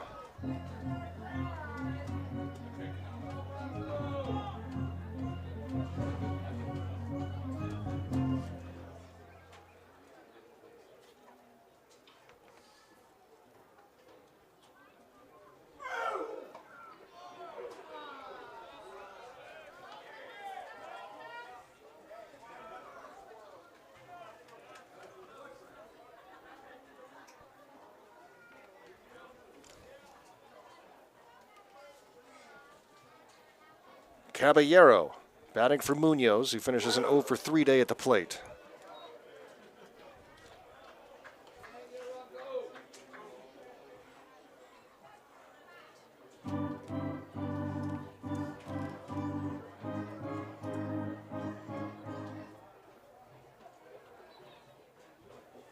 Three balls and a strike, runner at first. 2 runs are in, there are 2 outs. He misses for ball 4, so the struggles continue for Kalen Gonzalez as he walks back-to-back Goldpanners. He has walked 4 in the inning.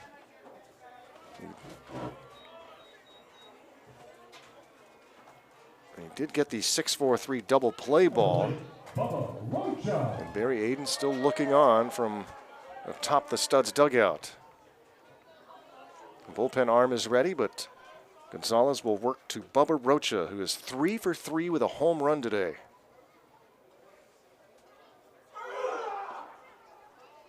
And it's ball one.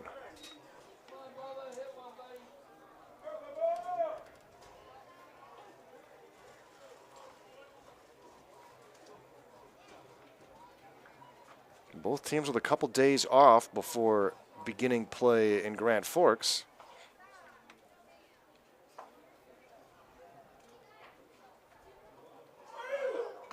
Studs believe tonight, Panners, 7 a.m. flight.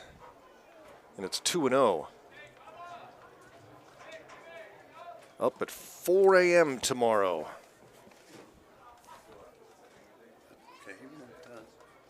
Okay. I just want to make sure I had it right. Everything's hard right now. Not like that.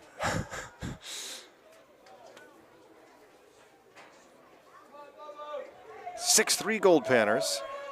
2 on, 2 out, and a 2-0 count on Rocha. Gonzalez trying to find some strikes. And he lands that one in front of home plate. 3-0.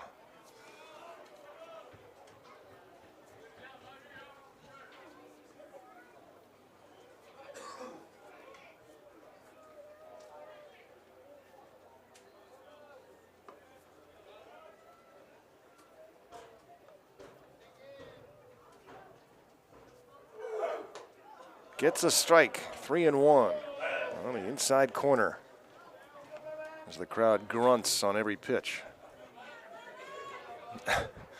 Smaller crowd today, but they're into it. Having a fun Sunday afternoon here, close out solstice weekend. And the 3-1 pitch from Gonzalez is up high for ball 4. And here comes Barry Aiden, that'll be all for Gonzalez. The bases are loaded again for the Goldpanners. They lead it by 3.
Now batting, Matt Leiterman. New pitcher into the game. It's Barry Aiden's son, number 15, Tegan Aiden. So Tegan Aiden steps into a very hot kitchen with the bases full of gold. There are 2 outs, and the batter is Matthew Leiterman, and he takes outside for ball, reaching way out to field that one was catcher Rodman. All sorts of struggles for the reliever, Kalen Gonzalez. He disappears after 2/3 of an inning, and 5 walks. He's responsible for all 3 runners. 2 runs are already in for the Goldpanners. They lead at 6-3, and trying to push this lead out here in the bottom of the 6th. Now against Tegan Aiden, the 1-ball pitch from the low release left-hander. Where's number 15 out of Pacific University? Kent, Washington native.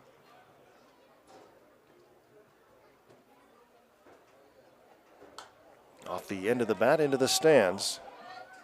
Tegan also operating as the pitching coach for the Studs.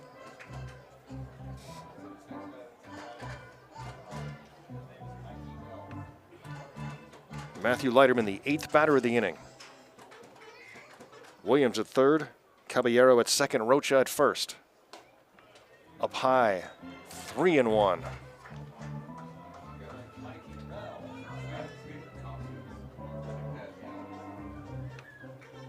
Bell is on deck.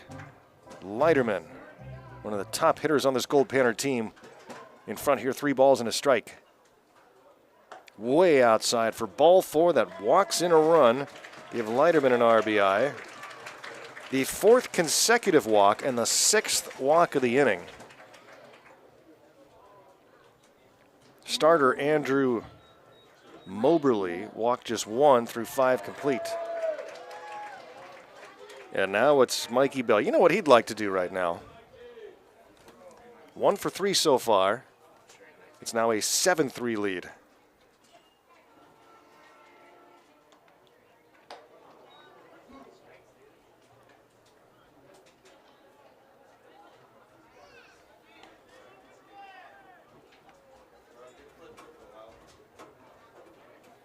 Ball and no strikes to Bell.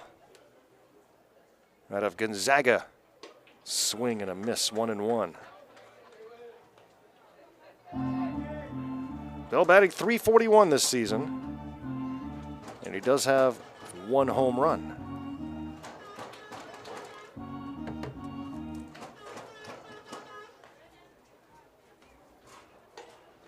Up and away for ball 2.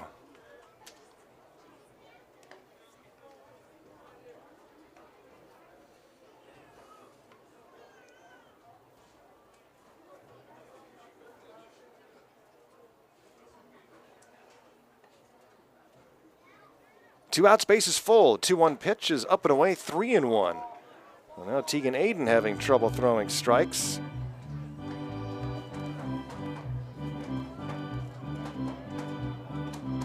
Panners can just keep the bat on the shoulders if they want.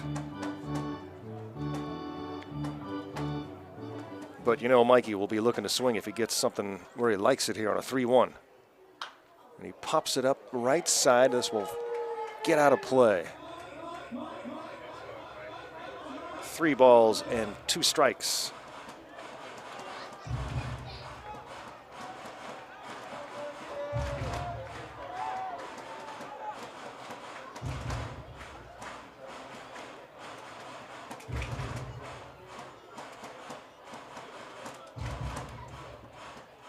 Bases full, 2 down, and a payoff pitch coming to Mikey Bell, the 9th batter of the inning. Runners on the move, and it's way inside of the backstop. Run will score. They're going to try to bring 2 in. Here comes a throw home. They can't complete the catch. And the Panners have taken a 9-3 lead, and self-inflicted damage by the Studs right now.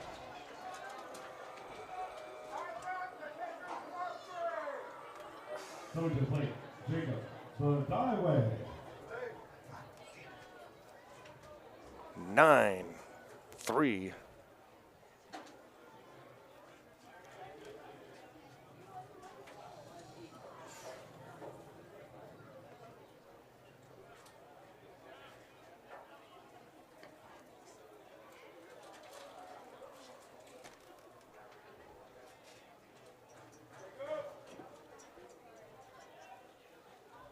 Badawe, the batter, with Gold at first and third now.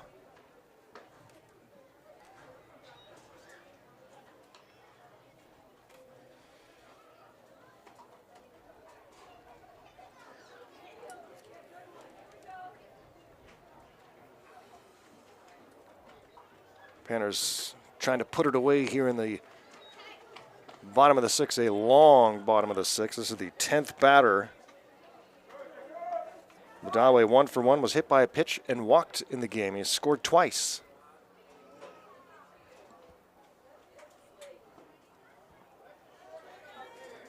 And there is a right-hander throwing in the bullpen. Because right now, Studs pitchers cannot throw strikes. 7 walks in the inning.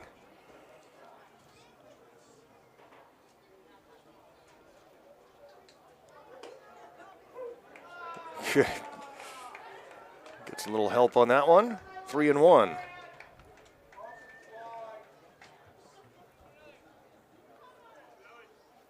Badawe from Cal Riverside, Montclair, California native. Takes ball 4, and the bases are loaded again.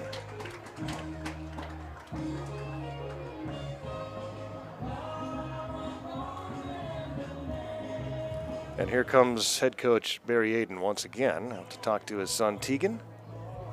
He's having trouble finding the strike zone. He has faced 3 batters and walked them all.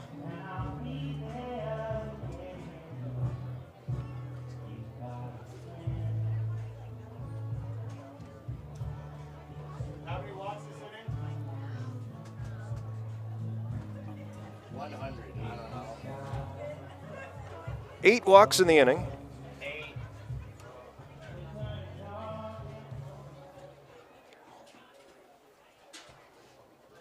And Matthew Chavez will bat with Gold on every base. A 5-run inning so far. There are 2 outs. Boy, where would we be without the double play ball?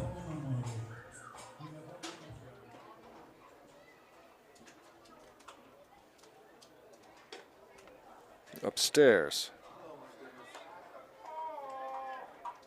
A rough line for Kalen Gonzalez over 2/3 of an inning.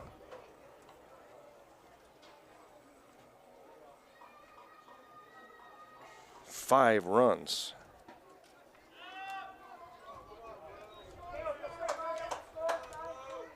Two balls and no strikes. As a right-hander continues to throw in the bullpen for the Studs.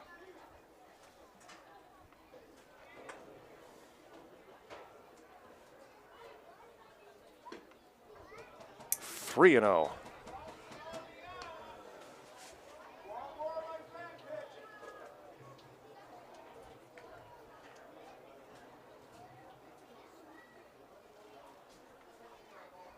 Lighterman at third, Bell at second, Badawe at first. And the 3-0 pitch is in for a strike on Chavez.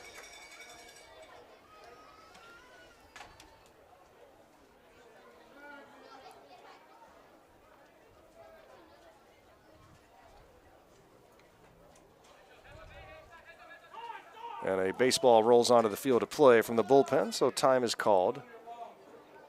Tegan Aiden will take a little stroll off the turf mound here in Fairbanks. This game is slowed to a crawl here with the control problems by Studs pitchers here in the 6th inning. It was a 4-3 lead for the Goldpanners, but 5 runs have scored here in the inning, and it's way outside for ball 4. The 9th walk of the inning brings in another Goldpanner run, and it's 10-3. And Barry Aiden can't believe what he's seeing right now, and he's going to head out and take Tegan out of this game. We'll be back to Fairbanks in just a moment.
We had a game earlier this season that featured 24 walks combined.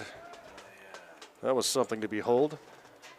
But here in this sixth inning, the Studs pitchers have walked 9 batters, including 7 in a row. And now the new pitcher is number 33, Torin Herrick. Torin Herrick, the right-hander from Davidson College, a graduate out of Auburn, Washington. Third call to the bullpen in this sixth inning. Griffin Harrison's second plate appearance in the inning, and he walked earlier this inning. 9 walks in the inning. Swing and a miss. And it's 1-1 against Torin Herrick, who we did see earlier in this series.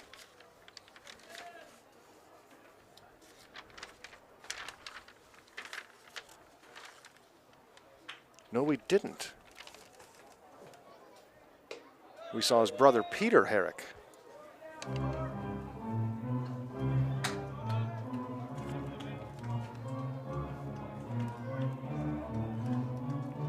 (10-3) Goldpanners, and the bases are still loaded with 2 outs.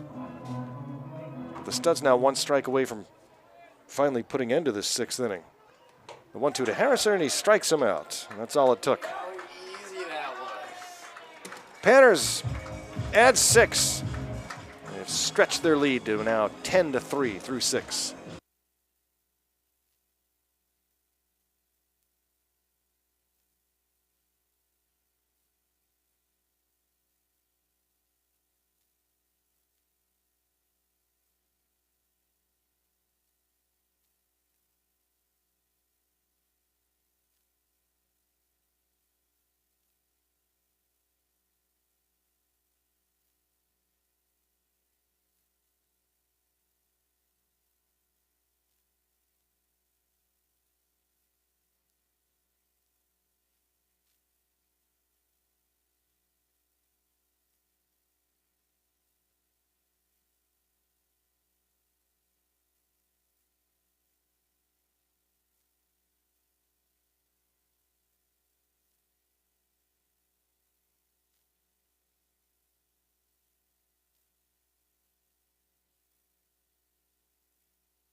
Robin.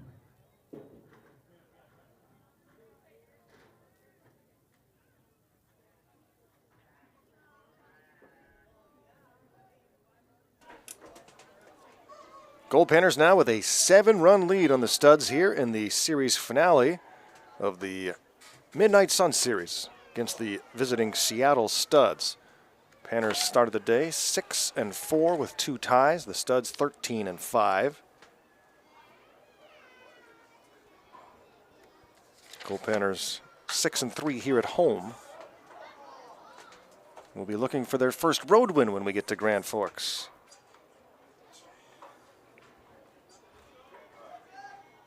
Ball and a strike here. The new pitcher is Shaw Lee for the Goldpanners. Number 24, Shaw Lee, a sophomore from Butte College out of Fallon, Nevada.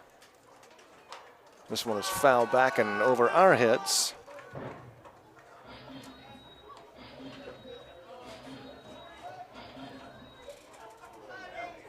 That foul ball sponsored by Fairbanks Youth Advocates.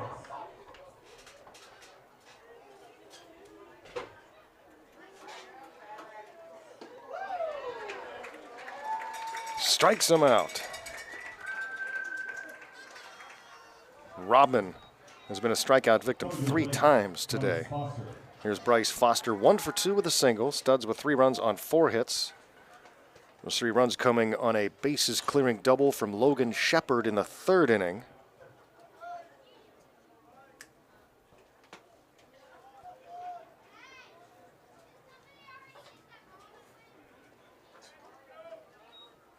One out and the base is empty for the Studs here in the 7th. We now have a tough hill to climb. Trailing by 7 here in the 7th. Hit deep to left center field, but it hangs up in the air. And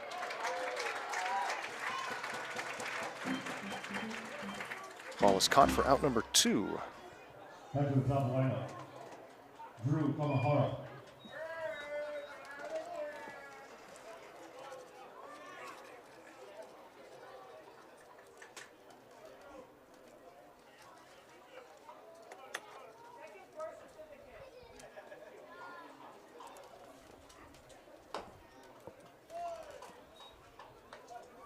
Kamihara at the top of the order, 0 for 2 with a walk.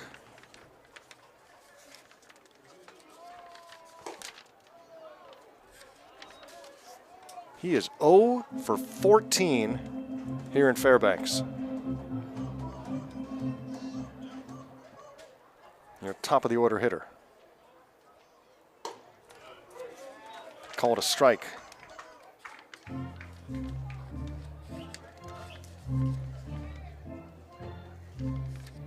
For 14.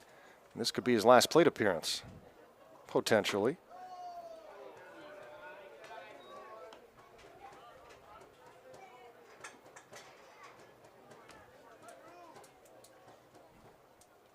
Two outs, nobody on. A 3-1 count on Kamihara. And a UPS, and he grounds one to short. Harrison, 0 for 15. 1, 2, 3 goes Shaw Lee here in the 7th. Goldpanners lead it by 7. It's time for the stretch. Get your kazoos. That means it's time to get out of your seat. Pull out your kazoos. It's time for the 7th inning stretch.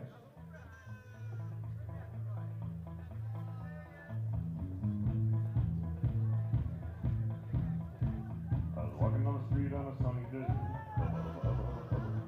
A feeling in my bones till I had my way. I'm a happy boy. I'm a happy boy. Oh, it is good when things are going your way. Hey, hey. My little dog Spot got hit by a car. Put his guts in a box and put him in a drawer.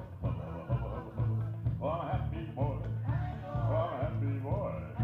Oh, it is good when things are going your way. Hey, hey.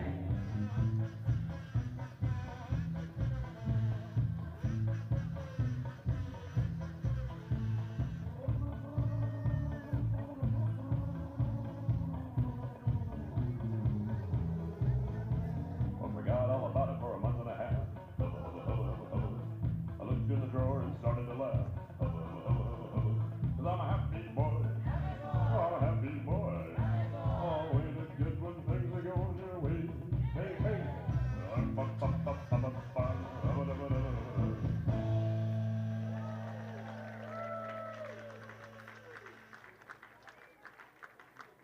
Make sure you meet Happy Boy after the game for financial advice.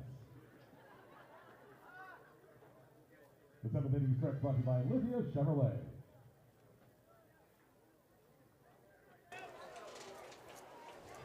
Happy Boy does his thing here one final time in the month of June. And the Goldpanners will be off to Grand Forks, 7 a.m. tomorrow. Travel day tomorrow, off day as the tournament gets started on... I have my days all mixed up. Tournament starts on Tuesday with a night game. The Panners will play Wednesday morning at 10 Western time, Pacific time. I think is what it's called, right? 2 balls and no strikes as we begin the bottom of the 7th inning. Panners sent 12 batters to the plate in the 6th inning, and 9 batters were walked. That one is fouled off by Torin Herrick, number 33 for the Studs, who came in and finally got the strikeout to end a very long 6th inning.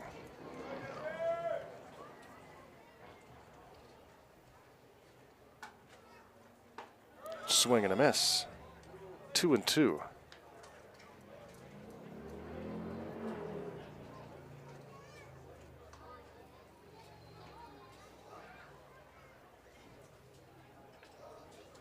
Espinoza, the new first baseman, takes outside.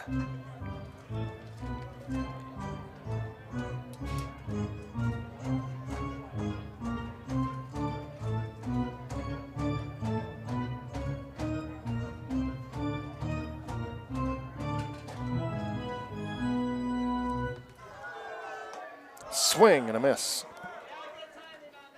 Back-to-back strikeouts for Herrick.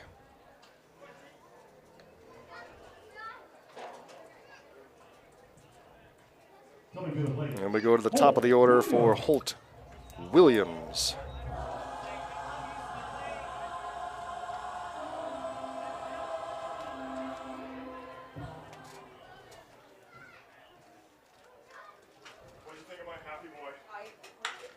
Grounder right past the mound, fielded at second. And the throw from Shepard is in time. Good idea by Herrick to just let that baseball go. Knew his second baseman was in position. 4-3 ground out for Williams brings up Rocco Caballero. Rocco, pinch hitter in the 6th inning, walked and scored a 6-run 6th inning. Mostly due to self-inflicted wounds from the Studs. A lot of walks.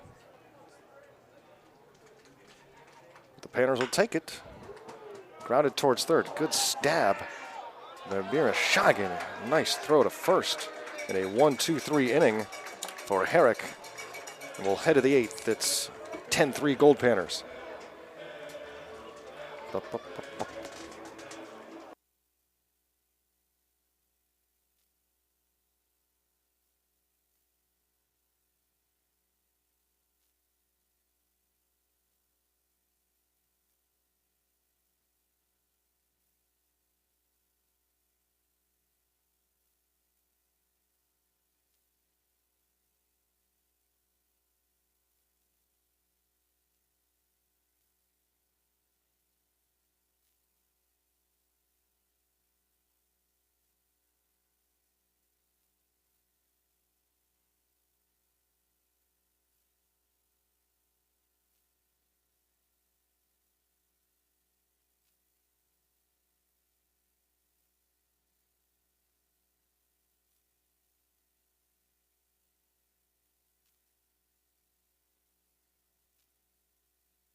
Nice play from Makana Mirashage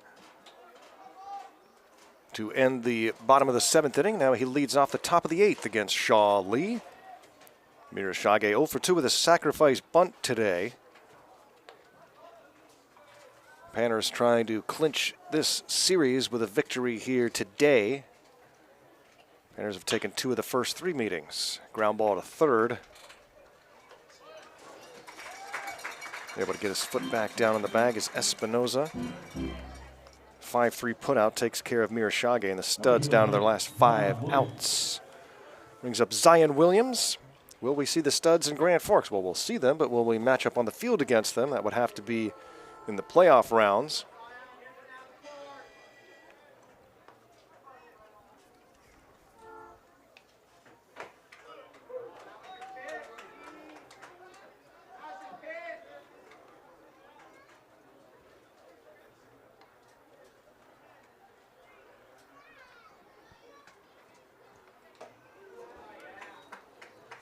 Nothing in 2 from Shaw Lee to Williams. Singled in the 5th inning. That's the last base hit for the Studs. That's the only hit since that bases clearing double in the 3rd by Logan Shepard. And this is high into left center field. Out number 2.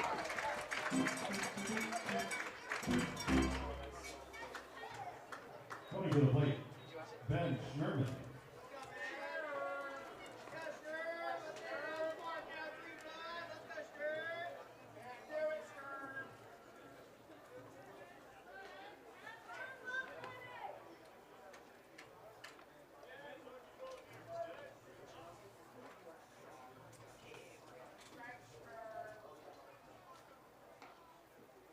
Two outs, nobody on.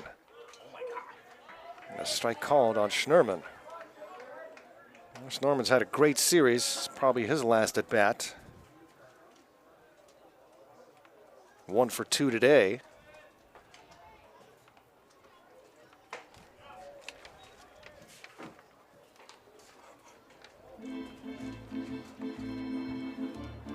Six for 14 here in Fairbanks. Couple of home runs, a bunch of RBIs. Swings and misses for strike 2. No RBIs today.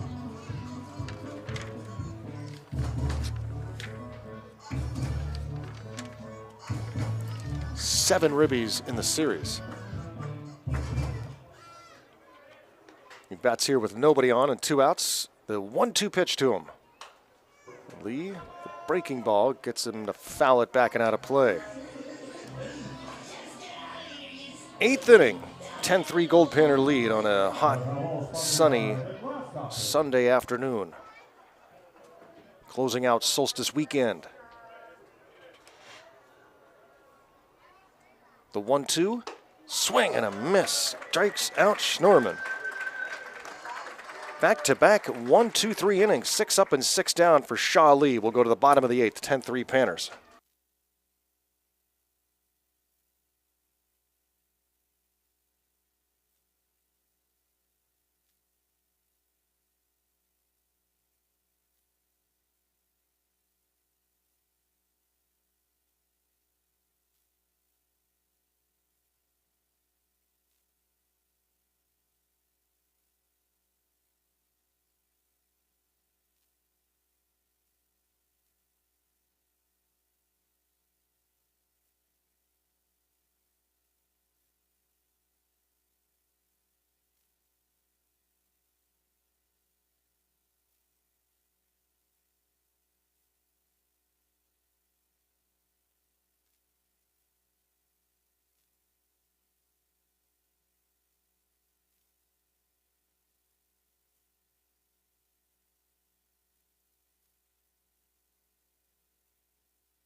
Our next game will be Wednesday at 10 a.m. Pacific against the Seattle Blackfins. Dave Snell, Blake Snell's dad, runs that program and coaches the team. And look forward to seeing the Fins in Grand Forks.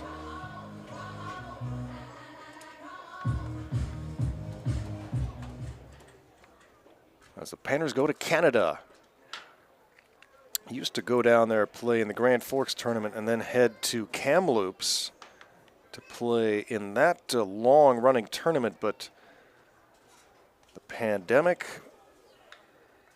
signaled its end.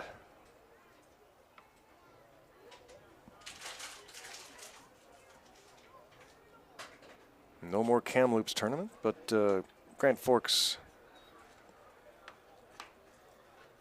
is very enjoyable. We'll have fun down there and then head back here. In years past, often we would go to Seattle and play the Studs and maybe some other area teams before heading back to Fairbanks. But this year, just coming straight back. High fly ball into center field off the bat of Logan Wimberly. Batting for Rocha. And it's out number 1. In the bottom of the 8th inning. Rocha, very good day at the plate, 3 for 3 with a home run. Number 18, Troy McCain.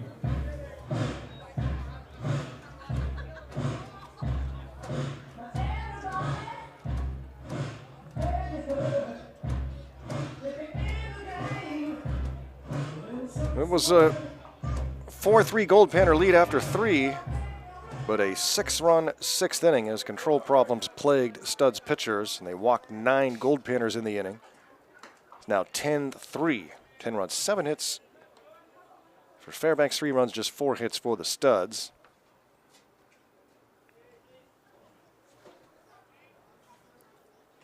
Isaiah Mojica, the pitcher for the Studs here in the 8th. The 5th pitcher for the Studs. Goldpanners have used 4. Weiland gave up 3 unearned runs. No one's given up a run since. Robertson, Trotman, and now Shaw Lee. Lee has put down 6 in a row since entering the game. That one's down low. 3-0. 1 out, base is empty, facing Troy McCain. Who took over in center field for Hayden Iverson.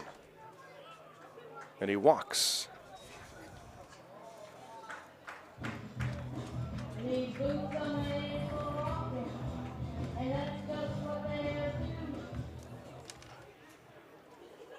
Coming to the plate, Mikey Bell. So that's the 11th walk in the game.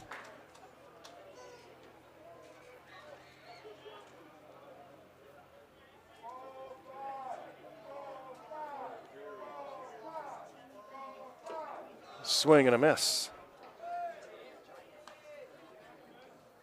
Isaiah Mojica, right-hander from Pierce College out of Federal Way, Washington.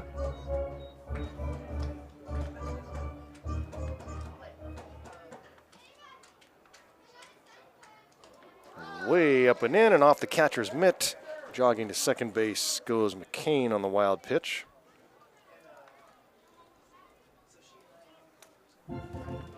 He's into scoring position. Panners with a pretty good cushion here. 7-run lead in the bottom of the 8th inning. The Studs in the 9th will have Shepard, Bergstrom, and Gallagher due up. 5, 6, and 7 spots. They are a combined 1 for 9 today.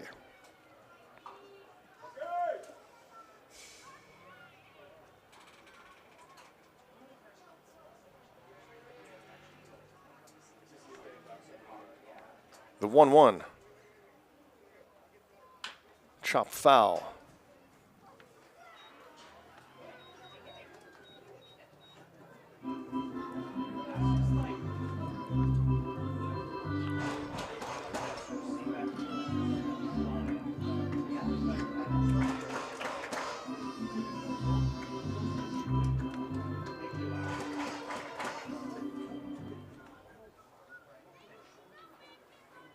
The 1-2.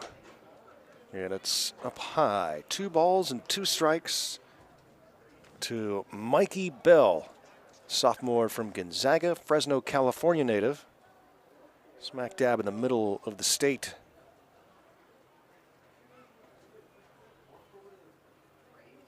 The 2-2. Lined into center field, a base hit. That'll score McCain. And it's 11-3 Goldpanners.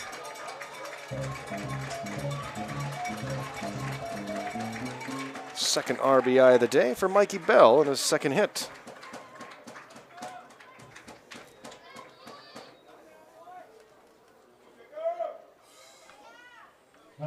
Jacob Badawe, 4 plate appearances, and he's 1 for 1.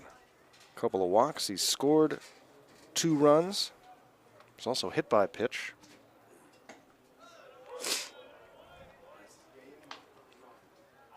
He walked twice in the 6th inning. Panthers leading 11-3, 1 out here in the 8th. Towards third, Mirashage goes to second for 1, on to first. Safe is the call. Inning continues, 5-4 put out of Bell.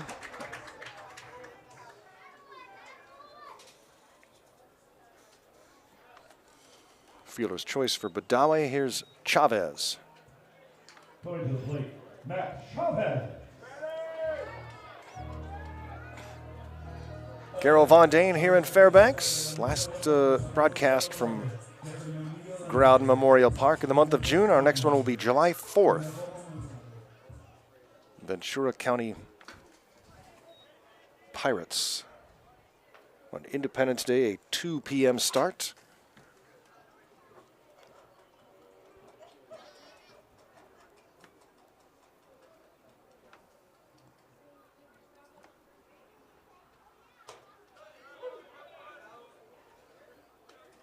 Strike is calling on Chavez. Mojica trying to finish off the Goldpanners here in the 8th.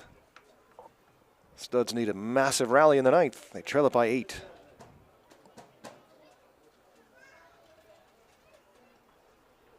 Skips one in the turf.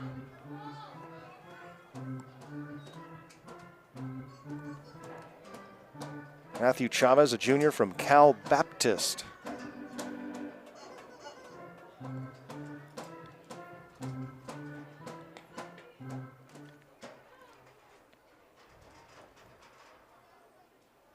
The 2-1 gets the strike call. It's 2-2.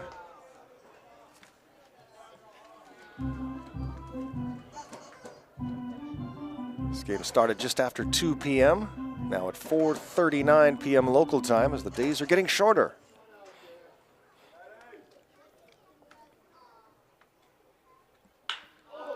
Base hit to left, right down the line. Rounding second is Badawe. On his way to third, well, he will stop. And over to second goes Chavez with a double. His 3rd hit of the day. Banner's not done yet. Coming to the plate, Griffin Harrison. 9 hits today.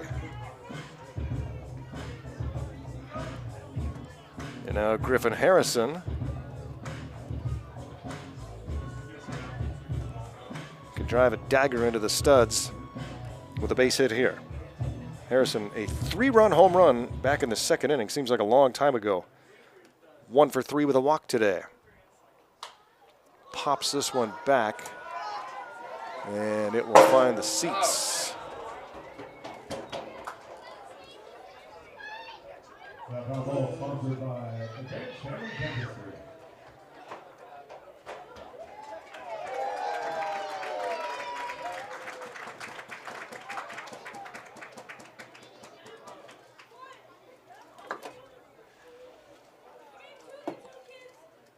Nothing in 1 on Griff. 2 outs, runners at second and third. Takes a strike. It's 0-2 from Mojica. The 5th Studs pitcher of the afternoon.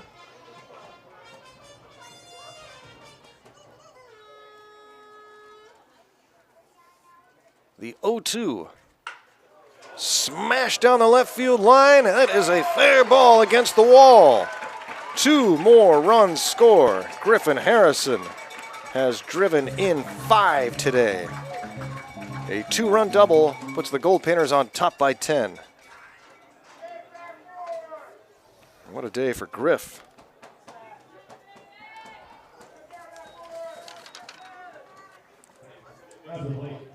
Well, it's not shaping up to be the way the Studs wanted to close out this series. But the Panners, a very confident group now heading towards Grand Forks. Big money on the line down there.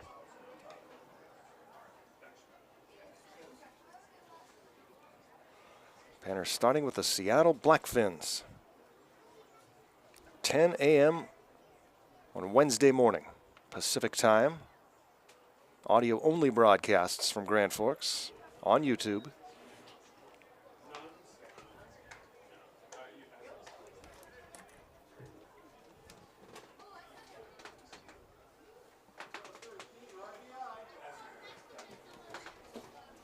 Runner at second, 2 down.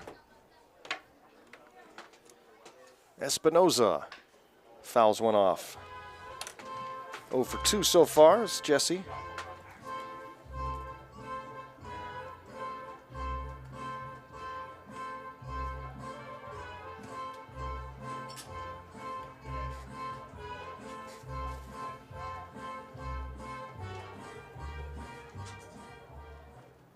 Steve tells us that that bottom of the 6th took about 34 minutes. Felt like a lot longer, didn't it?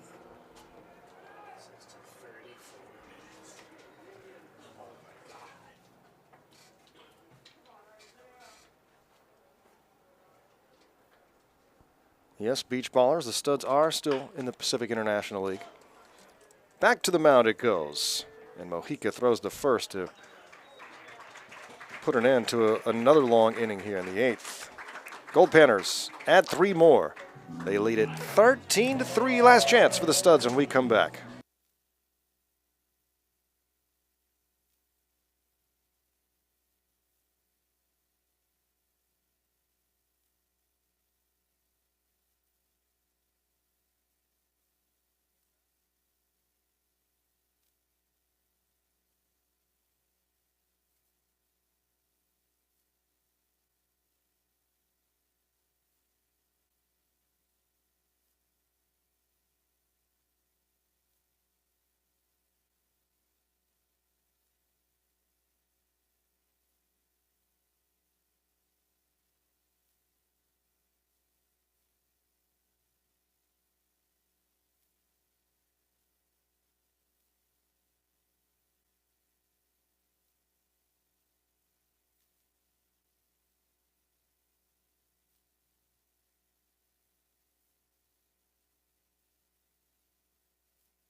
Ninth and final inning from Growden Memorial Park. New pitcher into the game for the Goldpanners. The 5th pitcher, it's Ryan Latchman. Ryan Latchman into the game. So sons of both coaches pitching today. Tegan Aiden for the Studs. And now Ryan Latchman for the Goldpanners. Starts with a strike and now a ball. It's 1-1 on Logan Shepard, who doubled with the bases loaded in the third inning to drive in 3. That was the last Studs base hit.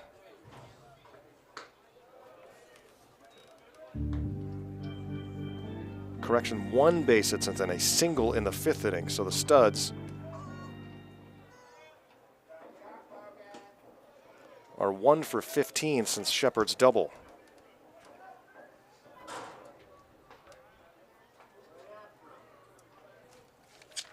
Panners were just 6 for 34 at the plate yesterday. Oh, and Latchman hits the batter. A leadoff base runner for the Studs brings up Jack Bergstrom. No sacrificing here with a 10-run differential. At the plate, Jack Bergstrom. Bergstrom 0 for 3.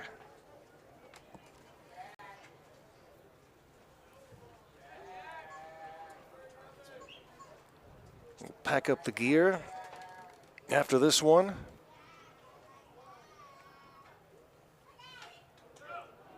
And take everything but the cameras down to Grand Forks. So we won't be able to work them anyway. The internet and bandwidth issues down there. So we'll be coming at you audio only, old school style.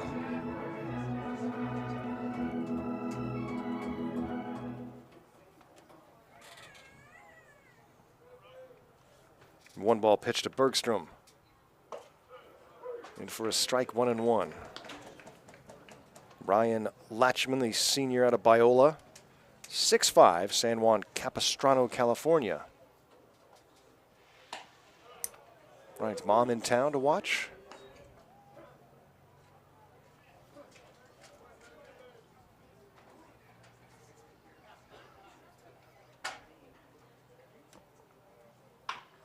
Grounded towards short. Harrison throws to first for out number 1. 13-3 Goldpanners here in the 9th inning. Jake Gallagher 0 for 3.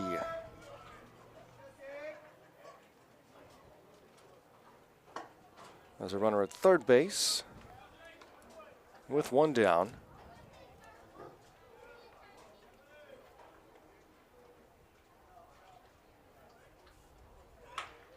Grounded to second. That'll score a run. The Panners will accept that for the out at first. And the Studs down to their last out. It's now a 13-4 Goldpanner lead. At the plate, Zach Robman. Last hope for the Studs, Zach Robman, 0 for 3, 3 strikeouts in the game. This was his first start of the series.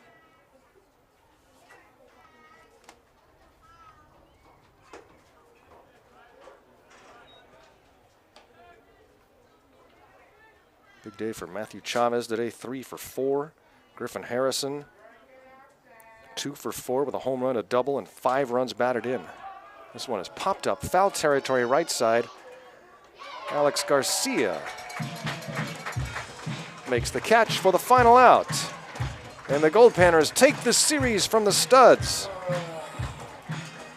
by a final score of 13-4.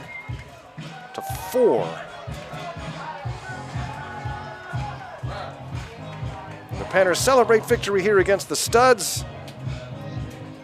We're held to just 4 hits today. We'd like to thank the Studs for visiting Fairbanks, Alaska for the Midnight Sun Series. And our good friends Barry Aiden and Chris Remington, the coaches of the Studs. And we look forward to seeing them down in Grand Forks. Thanks to all the Studs fans tuning in on PannerVision. We have Goldpanner games all summer long right here on PannerVision. And thanks to all our loyal Goldpanner viewers out there in PannerVision land. We'll be coming at you audio only from Grand Forks, British Columbia.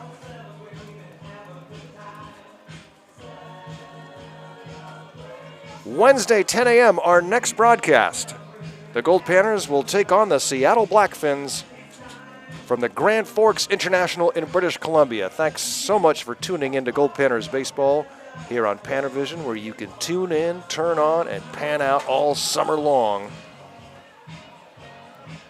This is our last one for the month of June here in Fairbanks. Our next game here at Growden will be on Independence Day, 2 p.m. start.